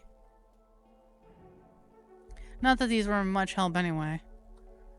He looks over at me and I start. I hadn't meant to eavesdrop so blatantly, but I quickly turn and move, feeling my face burn as Mr. Jones looks me over with mild interest. Megan, I would just like to say, the way in which both of us would just, like, gently, keeping an eye for when those books hit that fucking bin, and we just kind of, like, slowly drift closer and closer to the bin by the kids' corner. Just waiting. And then as soon as those books hit what I'm guessing is the wireframe of that bin, gargoyles. We're just like descend upon it. Like someone dropped a blood of water and we've become sharks. And we're like, free books. I don't care what it is. Okay, I do care what it is. Werewolves? All of this. Yes, this. What's this? I don't know that I want it. I want it now. This and this and this. We've come home with piles of books. We've come home with boxes of books. And Adam just looks at me like, what the fuck? Oh, wait, that's cool. But what the fuck? Where are we putting these? Where are we I gonna don't put know, this shit? but we brought them home. Like, I don't bring, like, animals home. I'm like, honey, these books followed me home. Can we keep them? These books Yeah, they followed me home. Yeah, okay, Ashley. Okay. Once safely hidden down an aisle full of used vinyl records and a bucket of drumsticks, I feel the embarrassment finally start to fade. Handsome cryptid lover was so handsome I didn't even realize I was staring.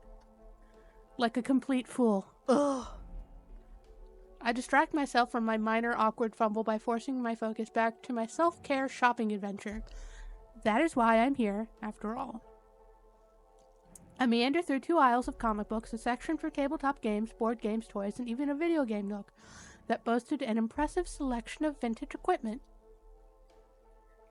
I spend so much time perusing aisle after aisle and towering spires of books that I end up tooling through nearly every section in the store. I have entered the golden media zone, and I'm suddenly convinced book dudes might have every piece of media under the sun. It's a small holy land, a well-stocked paradise. Oh, my heart yearns for a book, dudes. Holy shit, they even have an amateur zine section. Oh. My sweaty little goblin. My sweaty little goblin. are eager for more, and by this point I've completely lost track of time and the quirky gentleman trying to sell about 80 pounds of paranormal investigation material.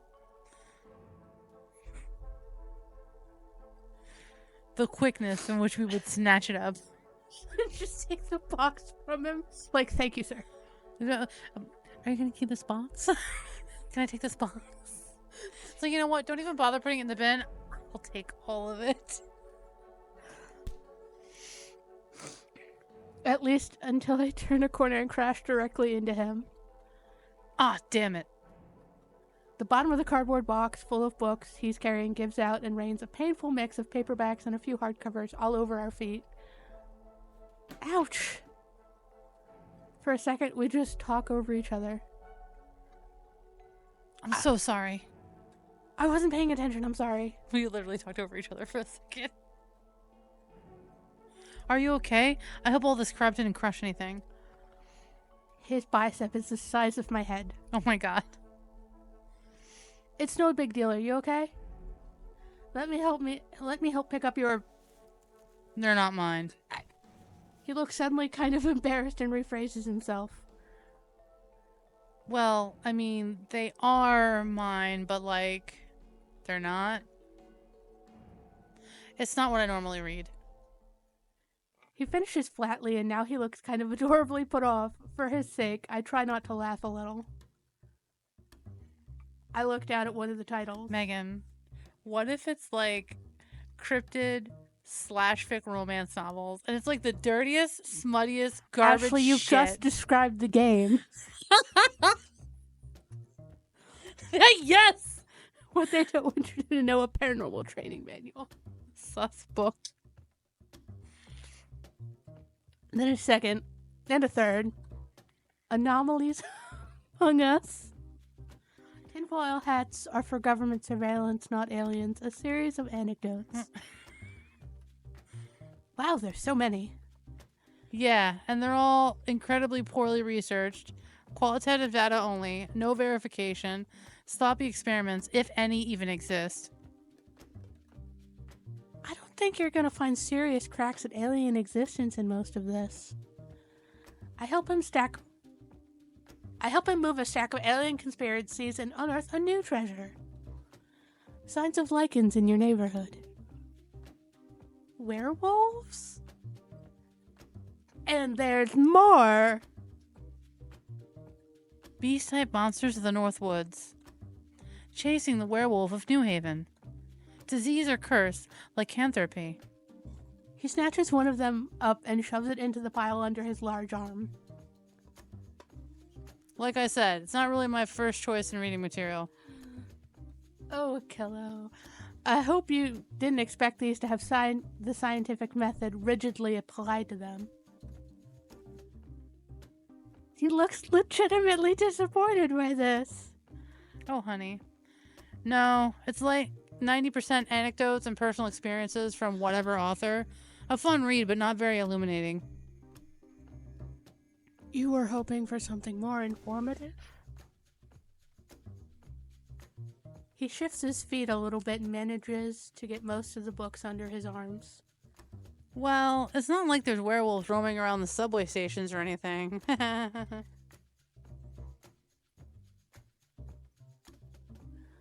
Oh, the news report. They reported on that a couple days in a row. A bunch of eyewitness reports of some huge animal wandering around. I saw they were selling I break for the Lower East cryptids bumper stickers in the bodega near my place. I want that bumper sticker. I do too. He groans. It's stupid, I know, but I'm sure there's a reasonable explanation. Yeah, there's giant fucking monsters walking around the Lower East End. So you were looking for it in all of these?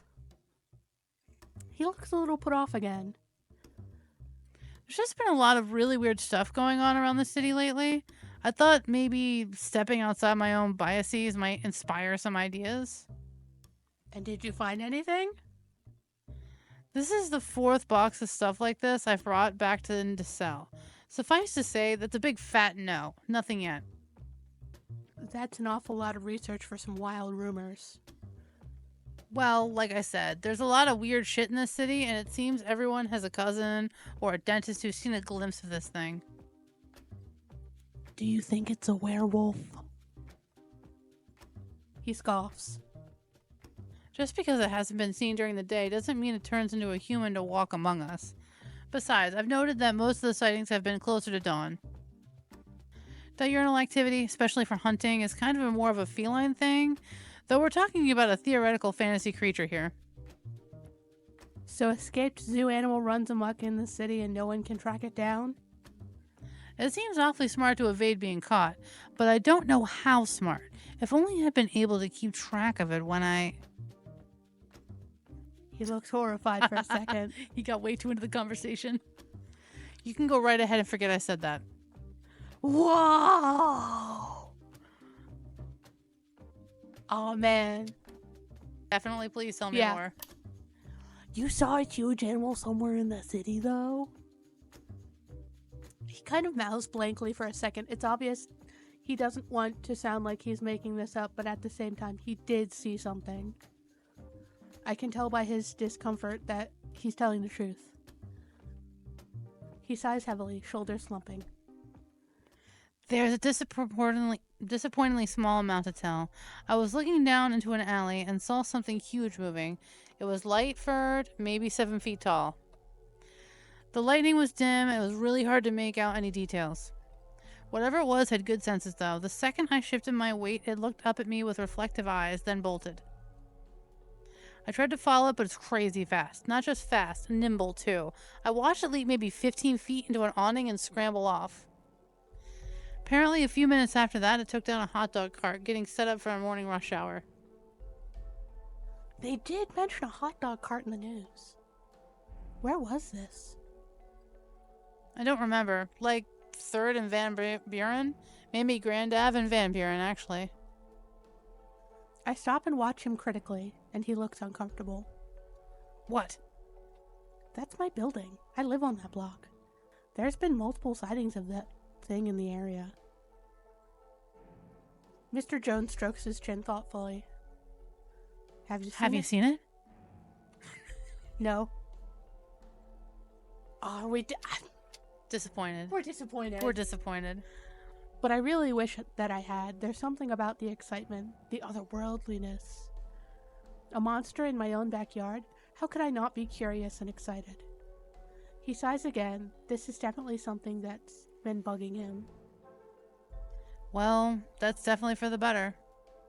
The fact is we don't know what it is, and until we do, it's not safe to corner or approach, just like any other wild animal. You better make sure you're not roaming quiet alleys at 4 in the morning, alright? His tone is genuinely kind, and it kind of makes me feel warm and fuzzy to have someone looking out for me, even in just words.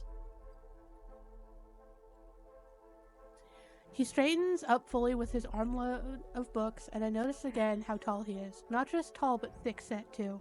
He's at least a full head and shoulders taller than me, I think. Then he moves to deposit his books in a huge bin labeled Freebies Help Yourself.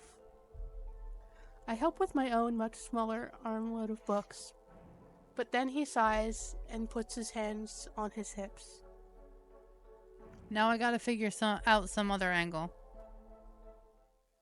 He realizes I'm there and listening to him, and he promptly clears his throat self-consciously. Thanks for the help. It's autofill. He claps a large hand on my shoulder. Thanks for the help, Autofill. No problem, Mr. Jones. He cringes immediately, almost laughed at the cartoonishness of it. Akello. Akello. No one calls me Mr. anything. Thanks for helping me clean up that mess and not laughing too loudly at my reading habits. I would say your stuff's pretty cool. Yeah. I think it's pretty cool. Really? You know, to be honest, I was really turned off by this stuff at first. But it was a nice break from a lot of the drier material I typically read. Maybe I should try to pick up some monster fiction for fun instead of as another research project sometime. Sounds like more werewolf stories mightn't be in your immediate future then. Akela laughs, and it's a loud, honest sound. Thanks, Autofill. It was nice to meet you, by the way. But maybe it's probably time I go figure out what I should be reading next. Maybe we'll bump into each other again soon. I think that's a leaf pattern on a shirt. Yeah. I couldn't tell because it was brown on brown and it looked like tiger stripes. I'd like that. Good luck on the monster hunt. We wave, and I let him get back to his shopping while I finally meander my way all the way back up to the checkout counter where another lanky teenager is ready to process my purchase. I bought way too many things, but I should be set up for a good while with all this. It's hard not to feel like this is a very worthwhile purchase. The trip to Book Dudes put me in a really good mood. Meeting Akela might have something to do with that, of course. Once again, I turn on the TV, but tonight's report showed no sign of lighthearted cryptid sightings. Instead, almost the entire program was taken up by detailed coverage of the adultery scandal. Scandalous. Which had evidently taken a dramatic turn during the day.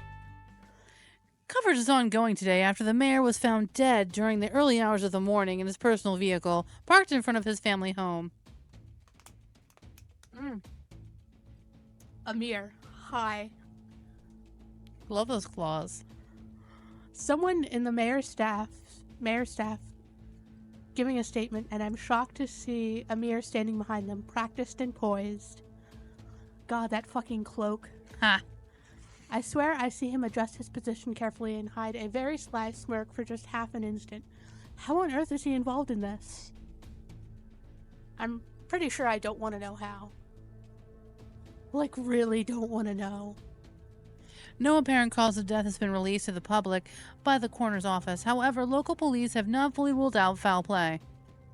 No murder weapon was recovered, and there was no signs of a struggle inside or outside the vehicle. Another story this evening, 3 of the Tri-City area's biggest universities have been the targets of a bizarre string of thefts. Tri-City State...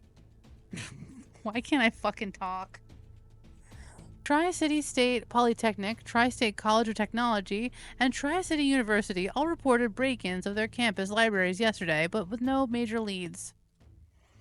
With reports coming in within hours of each other and the lack of evidence caught by security systems, this string of thefts is mystifying most. A supervising police chief working on the investigation warned viewers not to jump to conclusions.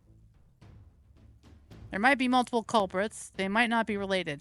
Rest assured we will apply adequate resources to finding answers. Adequate resources.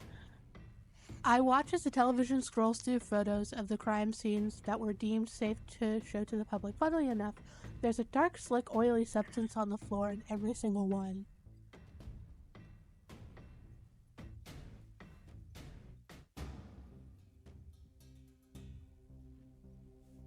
In some of the footage, the commentating police chief is on site with several other officers. His posture is tense and aggravated, but it's impossible not to notice the scrutiny he's putting on the crime scene, including that big goopy stain.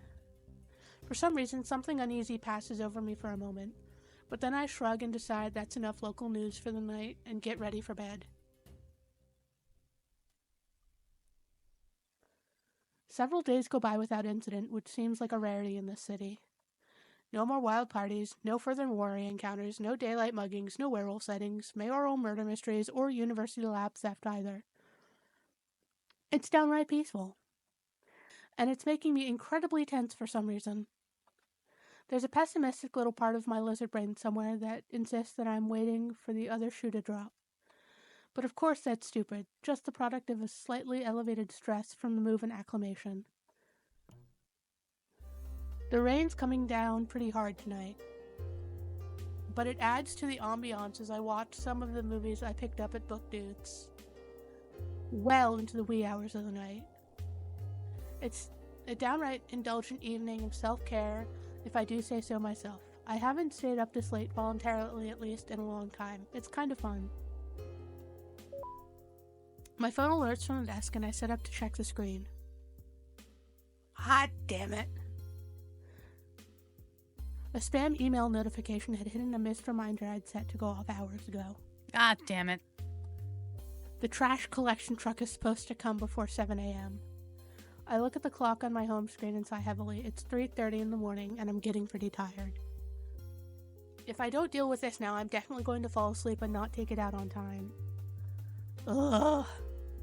Fine. Grudgingly, I get up and begin collecting the trash around the apartment. Quietly, because I'm aware my neighbors won't appreciate me banging around a huge bag of garbage at 3 in the morning. And I'm a good neighbor. And like State Farm, I am there. I move out into the hall and slowly close my door behind me. The building feels deserted and the soft ding of the elevator echoes down the hall. My footsteps are unintentionally loud against the thinly carpeted floor. I shiver and try not to think about all the horror movies I've recently binged. Just whack them with your garbage bag. Killers hate that. I hesitate for a second before moving outside, appreciating the rain a little bit less in that moment. The bins are just around the corner at least, and I move quickly, thinking to get back to my warm unit and finally get some sleep after indulging my hobbies for so long. As I grab the black, heavy-duty plastic lid of the dumpster and do an awkward little hot push to throw it open, a sound very close makes me freeze. It sounds like there's some kind of scuffle happening just down the alley. The sounds are violent and aggressive, and I can hear something scrape along the wet pavement. Oh my. I stare down the narrow passage to where the alley opens up. The noises are coming from just around the left-hand corner, but whatever's there is obscured by the alley wall. But then a loud grunt and a low bestial growl rip through the air so clearly I can only imagine a huge slavering animal stalking closer. Oh shit. Then someone or something is bodily tossed across the alley intersection to land in a heap on the ground, only partially obstructed by the wall and some random boxes. I don't know how I keep from screaming, but I do, though I gasp raggedly and my heart is going 1,000 miles an hour. I'm acutely aware of blood flushing my face and extremities, making them tingle unpleasantly in preparation for fight or flee. It's a person, I realize after a second. A cop, actually, grunting and climbing to his feet doggedly and smearing blood carelessly as he draws the back of his hand under his nose. And something is... Oh boy. What is that? In sickening pulses, the man's body twists and distends, bone crack and organs rearrange themselves. Flesh and bone stretch and distend in ways that make my stomach churn. Hair fades and thick plates of exoskeleton encase pale, boneless flesh. Oh boy. Are you a Spider-Man? Praying mantis crab? All my brain can scream at me is werewolf. Honey, that's not a werewolf. This cryptid, this is the thing that people have been spotting. Right? Some part of me can already tell this is different. This might be worse. The dumpster lid suddenly bangs back down. I forgot to catch it. The thing's attention immediately rips from whatever it was focused on around the corner to me, and its mantis-like mandibles click agitatedly, as though deliberating. But that doesn't give me time to rationalize anything. After another instant it charges. I choke and I feel like my heart stops. It's huge, bearing down on me like a speeding, monstrous car. Crab, insect-like, all at once, it's a horror show of spindly, spiky, armored legs and claws, and perfectly designed to rip me to shreds. I'm going to die. I've heard stories of people getting flashes of their entire lives in their last moments, and for an instant, I relive 1,000 core memories at once. Maybe because I realized that in just another instant, this will all be over. But my thoughts stop on the 3 strangers I've recently met. Small islands of amiability in the sea of unfamiliarity and change. I can't help it, and I can't explain it, but I think of whomst would you like? I've played this several times. Which one do you want? I like a mirror. Alright, then click a mirror. Yeah, I need the one for the streets. Streets more like penthouses. Yeah. I remember Amir's unshakable confidence suddenly, and it feels like a lighthouse in the impending dark. How was he so capable of staying calm when I was getting harassed, so collected, so totally in control? He showed up in the nick of time, like a knight in shining armor, saw the fastest route to solving a problem, and simply took the reins. I feel exceptionally alone now as I stare down death. There's no way out. The monster is bearing down on me, and I frantically cast about for some escape route, something, anything that would help me survive this. But time is running out. The smell hits me as it rapidly approaches, and it's so putrid I wonder if my last seconds alive are really going to be spent heaving. Get back here! There's a flash of neon fire, and for an instant I'm blinded. Something tall and lithe slinks around the corner, and even though my eyes have yet to readjust to the darkness, I already recognize the voice and distinctive slinkiness. The hideous mess of claws and teeth in front of me turns furiously, whirling on a mirror. Except it's not a mirror. This is a mirror's other form. Oh, cool. Something long and slender and unmistakably demonic-looking stands imperiously Yeah. to the side, 6 eyes, almost spider-like, and all fixed coldly on the crab monster. Blinding jags of flame and wisps of something silver flicker up its form, while a spade-tipped tail sways lazily and long, sharp horns twist gracefully above its skull. But even then, I can still recognize Amir in that. Honestly, I'm shocked at how well I can see him in that monstrous face. Shut up, contract bound! The sound of the insectoid's growling, wet voice, forming coherent words, shocks me so much that my knees give out and I collapse to my ass on the cold concrete. The noise is threatening and visceral, but Amir doesn't flinch at all. In fact, he only seems to burn hotter and smirk more broadly. Are you stupid, or did you forget that I've been upholding my contract just fine without your over-supervision? What exactly have I done to warrant being stalked all over the city? In case you haven't realized yet, that's a human you're about to eat, not a contract-bound demon. So please get your shit together and get out of here immediately. To my shock, the hulking monster looks like it's grudgingly considering this, and hesitates, breathing heavily as hungry ropes of saliva slide from its hellish maw. I watch its bulbous eyes rove hungrily over me and shudder.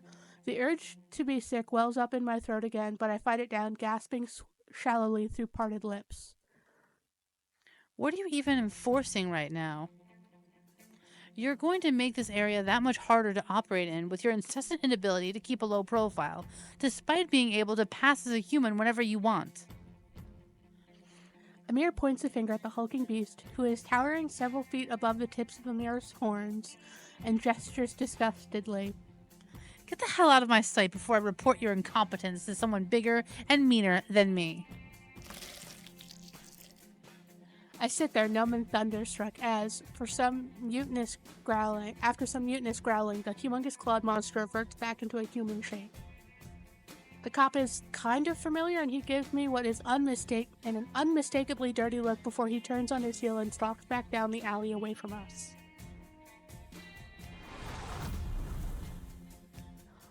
At almost the same time, a whoosh of fire engulfs Amir before he returns to the state I know better. Holy shit, Amir. He reaches down to offer me a hand up, and I take it gratefully. His flesh is warm and the heat courses through my shaking limbs. It calms my janky nerves enough for me to stop shaking. To my mild embarrassment, he doesn't let go, though I have more pressing matters in my mind and don't dwell on it. Are you okay, darling? I didn't expect anyone to be wandering around that dark dumpster alley so early in the morning. Yeah, I'm fine. What was that thing? Amir pulls an annoyed face. We call them enforcers. That one's been prowling around here for a while and turning up whenever I'm trying to do business. They've been trying to hunt down some errant contract bound, but all they're really doing is making all the humans nervous. So much harder to operate around here. For what? There were a bunch of words in that I didn't understand. Wait, what? Enforces us contract bound? Amir, what is all of this? Amir takes out his phone and checks the time. Let's go for a quick drive. I don't have much time this morning, and my car is the most private place to speak in the whole city. Without letting go of my hand, he pulls gently towards the back alleyway until I acquiesce clumsily, staggering after him as his towering stilettos click sharply on the pavement. Around the corner and at the end of the narrow walk, his white sport car sits immaculately untouched under the street light against the curb. Amir pulls me in closer for a second and makes a point to force eye contact with me. It's impossible not to notice how his eyes are fiery and sharp even when his demeanor is totally non-threatening. Are you sure you're okay? You're giving off some strong fear vibes right now. But yeah, I mean, no, that was a terrifying encounter, but I'm fine thanks to you. I can't help the way my voice turns up at the end, as though I'm unsure of that. Are my fear vibes that potent? I don't know why I said it instead of just asking him what he meant. I think maybe his way of dodging direct questions is getting to me. Unsurprisingly, Amir doesn't miss a beat. Quite actually. You reek of adrenaline, not unpleasantly so, if you must know. Okay, what does that mean? How do you know my vibes or what my adrenaline smells like? I'm a demon that can sense human emotion, and I feed on it. I love how Amir's just like, okay, here's everything. Would you like to know everything I ever know? Okay, here you go, sweetie. I like you, you're cute. I recoil slightly, but not enough to pull my hand out of his grasp. Feed? Oh, not on you. Not yet, anyway. You haven't even said please. You think I'm going to ask you to energy vampire me? His smirk widens somewhat predatorily. I'm regularly asked for much worse, darling. Don't clutch your pearls. But you have questions, and I probably have some answers I'm willing to divulge. Here to have a little chat. Somewhat grudgingly, I nod. I don't feel like he's a danger to me per se, but I can't help the feeling he's toying with me a little. Not just a little. But I try not to notice Amir's entertained little smirk and allow him to lead me to the passenger side door, which glides open silently as he points his key fob at it. Once inside, he checks his phone again. I'll be blunt, darling. I can't tell you everything about what's going on in the city, but I can get you mostly up to speed. More than enough to keep yourself out of trouble, at least. Basically, the long and short of it is, there's a moderate population of monsters running around living in the shadows of a mundane human society. The numbers game is hard to pin down, but it's a few enough where we're able to maintain secrecy. Most of the time. With the right circumstances, demons will make contact with certain humans to form deals and turn them into demons as well. That's what I am.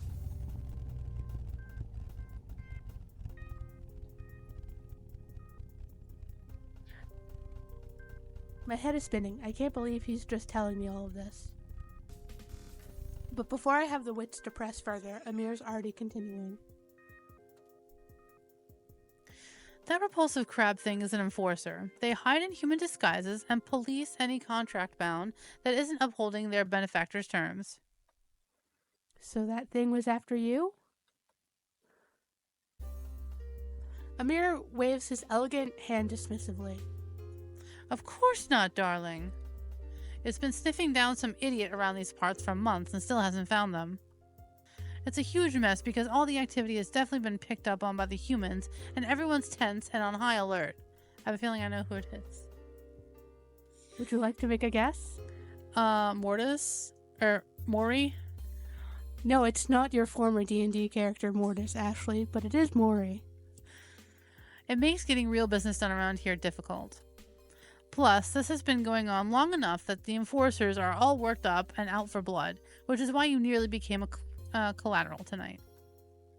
They've really been pissing me off. I was supposed to meet with a client in discreet fashion, but it's impossible with those things running amok.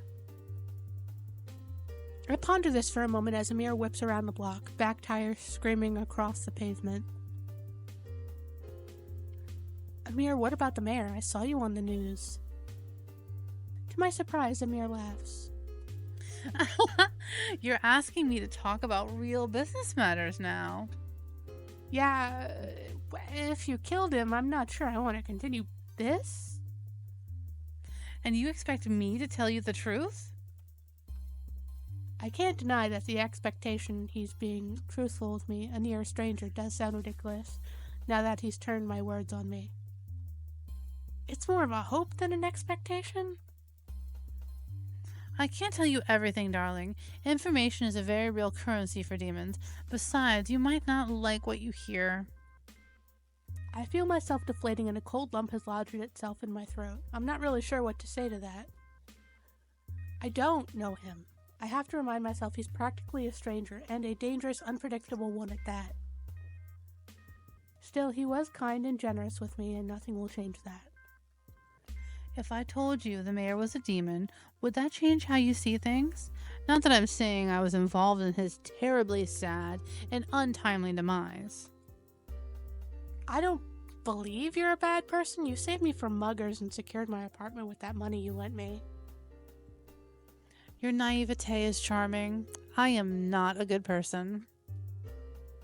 However, if it makes any difference, the mayor was a demon, and I worked with his wife to get some assets out of him, but he needed convincing. I was the anonymous blackmailer. And he wound up dead almost immediately after the scandal went public. Pretty much. Now, darling, don't ask me point blank if I killed a man this week, okay? You haven't even taken me to dinner yet. That's the kind of information that could be very dangerous inside that cute head of yours without all the context to inform it. Amir. Please don't beg. We're practically strangers, and the city's much more dangerous than you know. He flashes me a very charming, apologetic smile. You've accidentally stepped into a very messy and very dangerous world here. But at least you know more of the truth than most of the city. You know that there are, in fact, monsters in the dark who are ready to waiting to exploit the desperate and the ignorant. And that should be enough to help you stay vigilant. And yet I feel like I know even less about you now than when you randomly pulled up on me the other day. Amir pulls up in front of my building but doesn't make to exit the vehicle just yet. Amir tuts. Now, love, knowledge is quite literally power in this game. It pays to be shrewd. He suddenly leans over the console and into my space. The smell of cloves and strong tea hit me, and it's heady, almost intoxicating. His smirk is inscrutable, and steadily my body heat is rising. Humor me. What do you want to know about me so badly? For a second, it's like I'm frozen.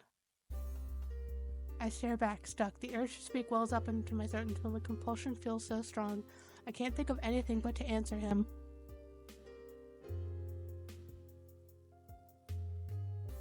Sorry. I'm so used to incivility at every turn. There's no need for that particular talent. Apologies, autofill. As soon as he blinks, the mess of violet and pink patterns are gone from his eyes and the soft addictive pulse they caused in my heart abates quickly. What was that?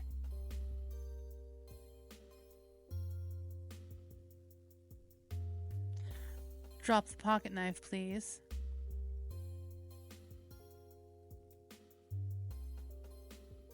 What are you? God, even still, it's actually kind of hard to think with him in such tight proximity. I realize his hand is resting gently on mine. Rings and fine, intricate, geometric tattoos decorate his slender fingers. A succubus. Next question, please. I jolt a little at that. You have sex with people and then eat them? He laughs loudly and earnestly, the sultriness giving way to legitimate humor. He flaps his hand dismissively. I said succubus, not praying mantis. When people emote, it generates a certain energy. When I'm causing those emotions, the energy is more invigorating. I simply use my charisma to keep a steady flow of admiration and desire around me. I always thought in like the legends, once a succubus was done tempting you, they ate your soul or something. Amir leans in so close that his lips are right next to my ear. When he whispers, his warm breath rolls over my skin and sets it to prickling. I'm never done tempting people. He pulls back just slightly, running his fingers through his hair and smiling teasingly. Eating people, however, incredibly rare. But not never. Next question, please. How did you become a succubus? I needed power. For what? Pass. You're not playing very fair. Amir pats my thigh, and it's at once slightly comforting and also a little patronizing. Life isn't fair, unfortunately. Well, it could be a lot more fair. For a second, Amir's face darkens and he looks troubled. But before I have the chance to ask about it, he trails his fingers along my jaw, down my throat, and delicately traces the ridge of my collarbone. I can't control the obvious shiver. That had better not be succubus charm he's trying to work. Nope, that's just regular charm. That's just hot man. You'll have to take my word for it, but I am extremely, viciously justice-minded. I watch him warily as he finally climbs out of the car and out of my immediate personal space.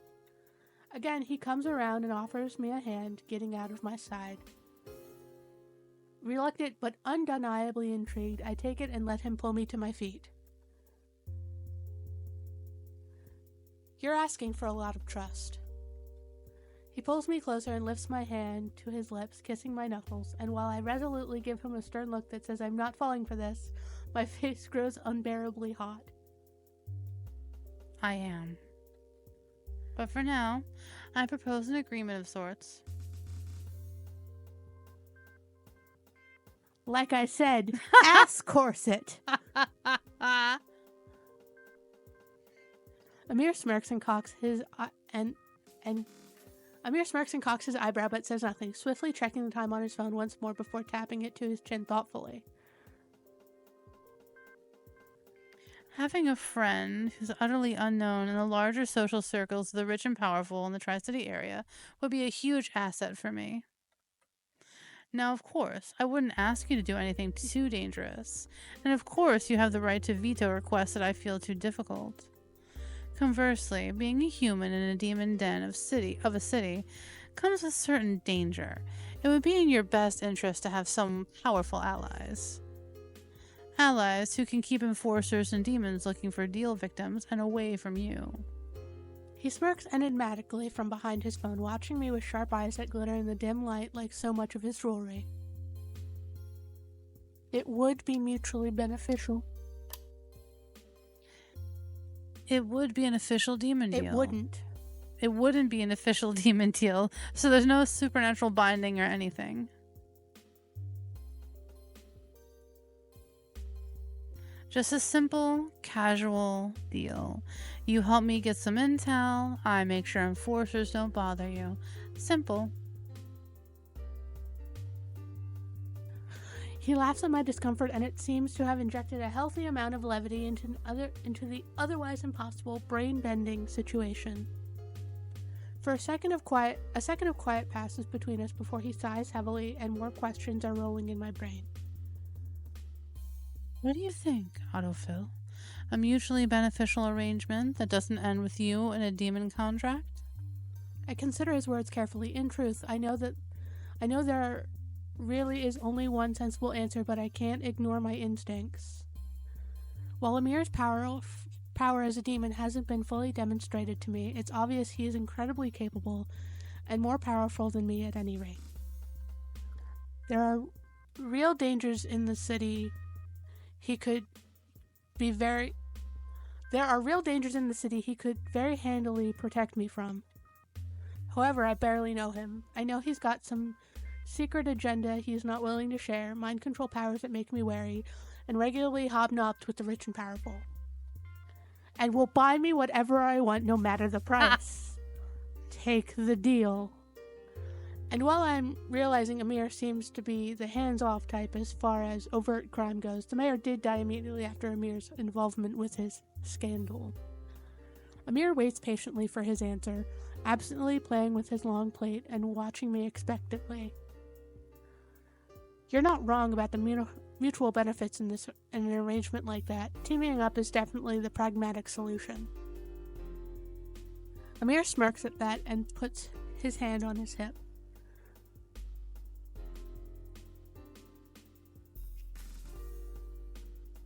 I'm glad... Oh, sorry. I'm glad you think so, I think. I raise a hand to interrupt him, and he falls silent with a look on his face that's almost indulgent, like he's enjoying this. I have a stipulation to add. If we're going to go at this as a team, I need there to be more trust between us. I need to trust that you have some buy-in to my safety and won't just bail if things get rough. I need to trust that helping you is the right thing to do. Amir considers this for a moment. Then he nods, a serious expression on his face for once. Then I have one more counteroffer.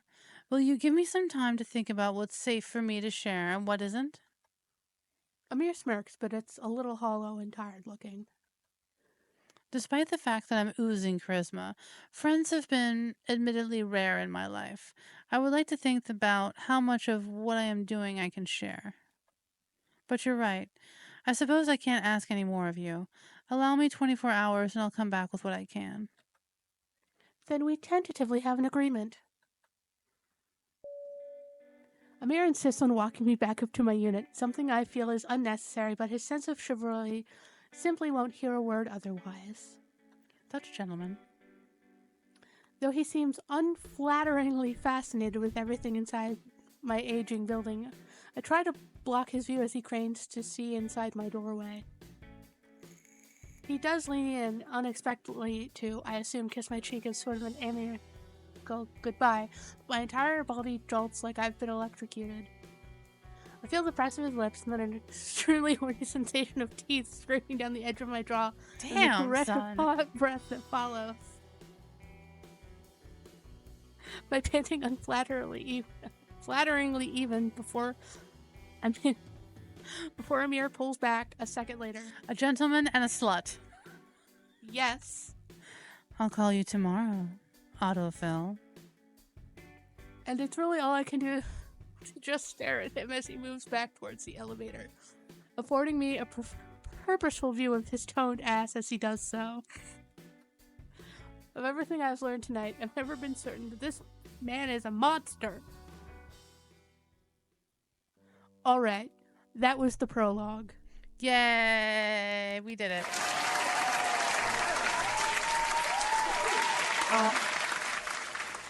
We will not be playing the rest of this game because it is incredibly 18+.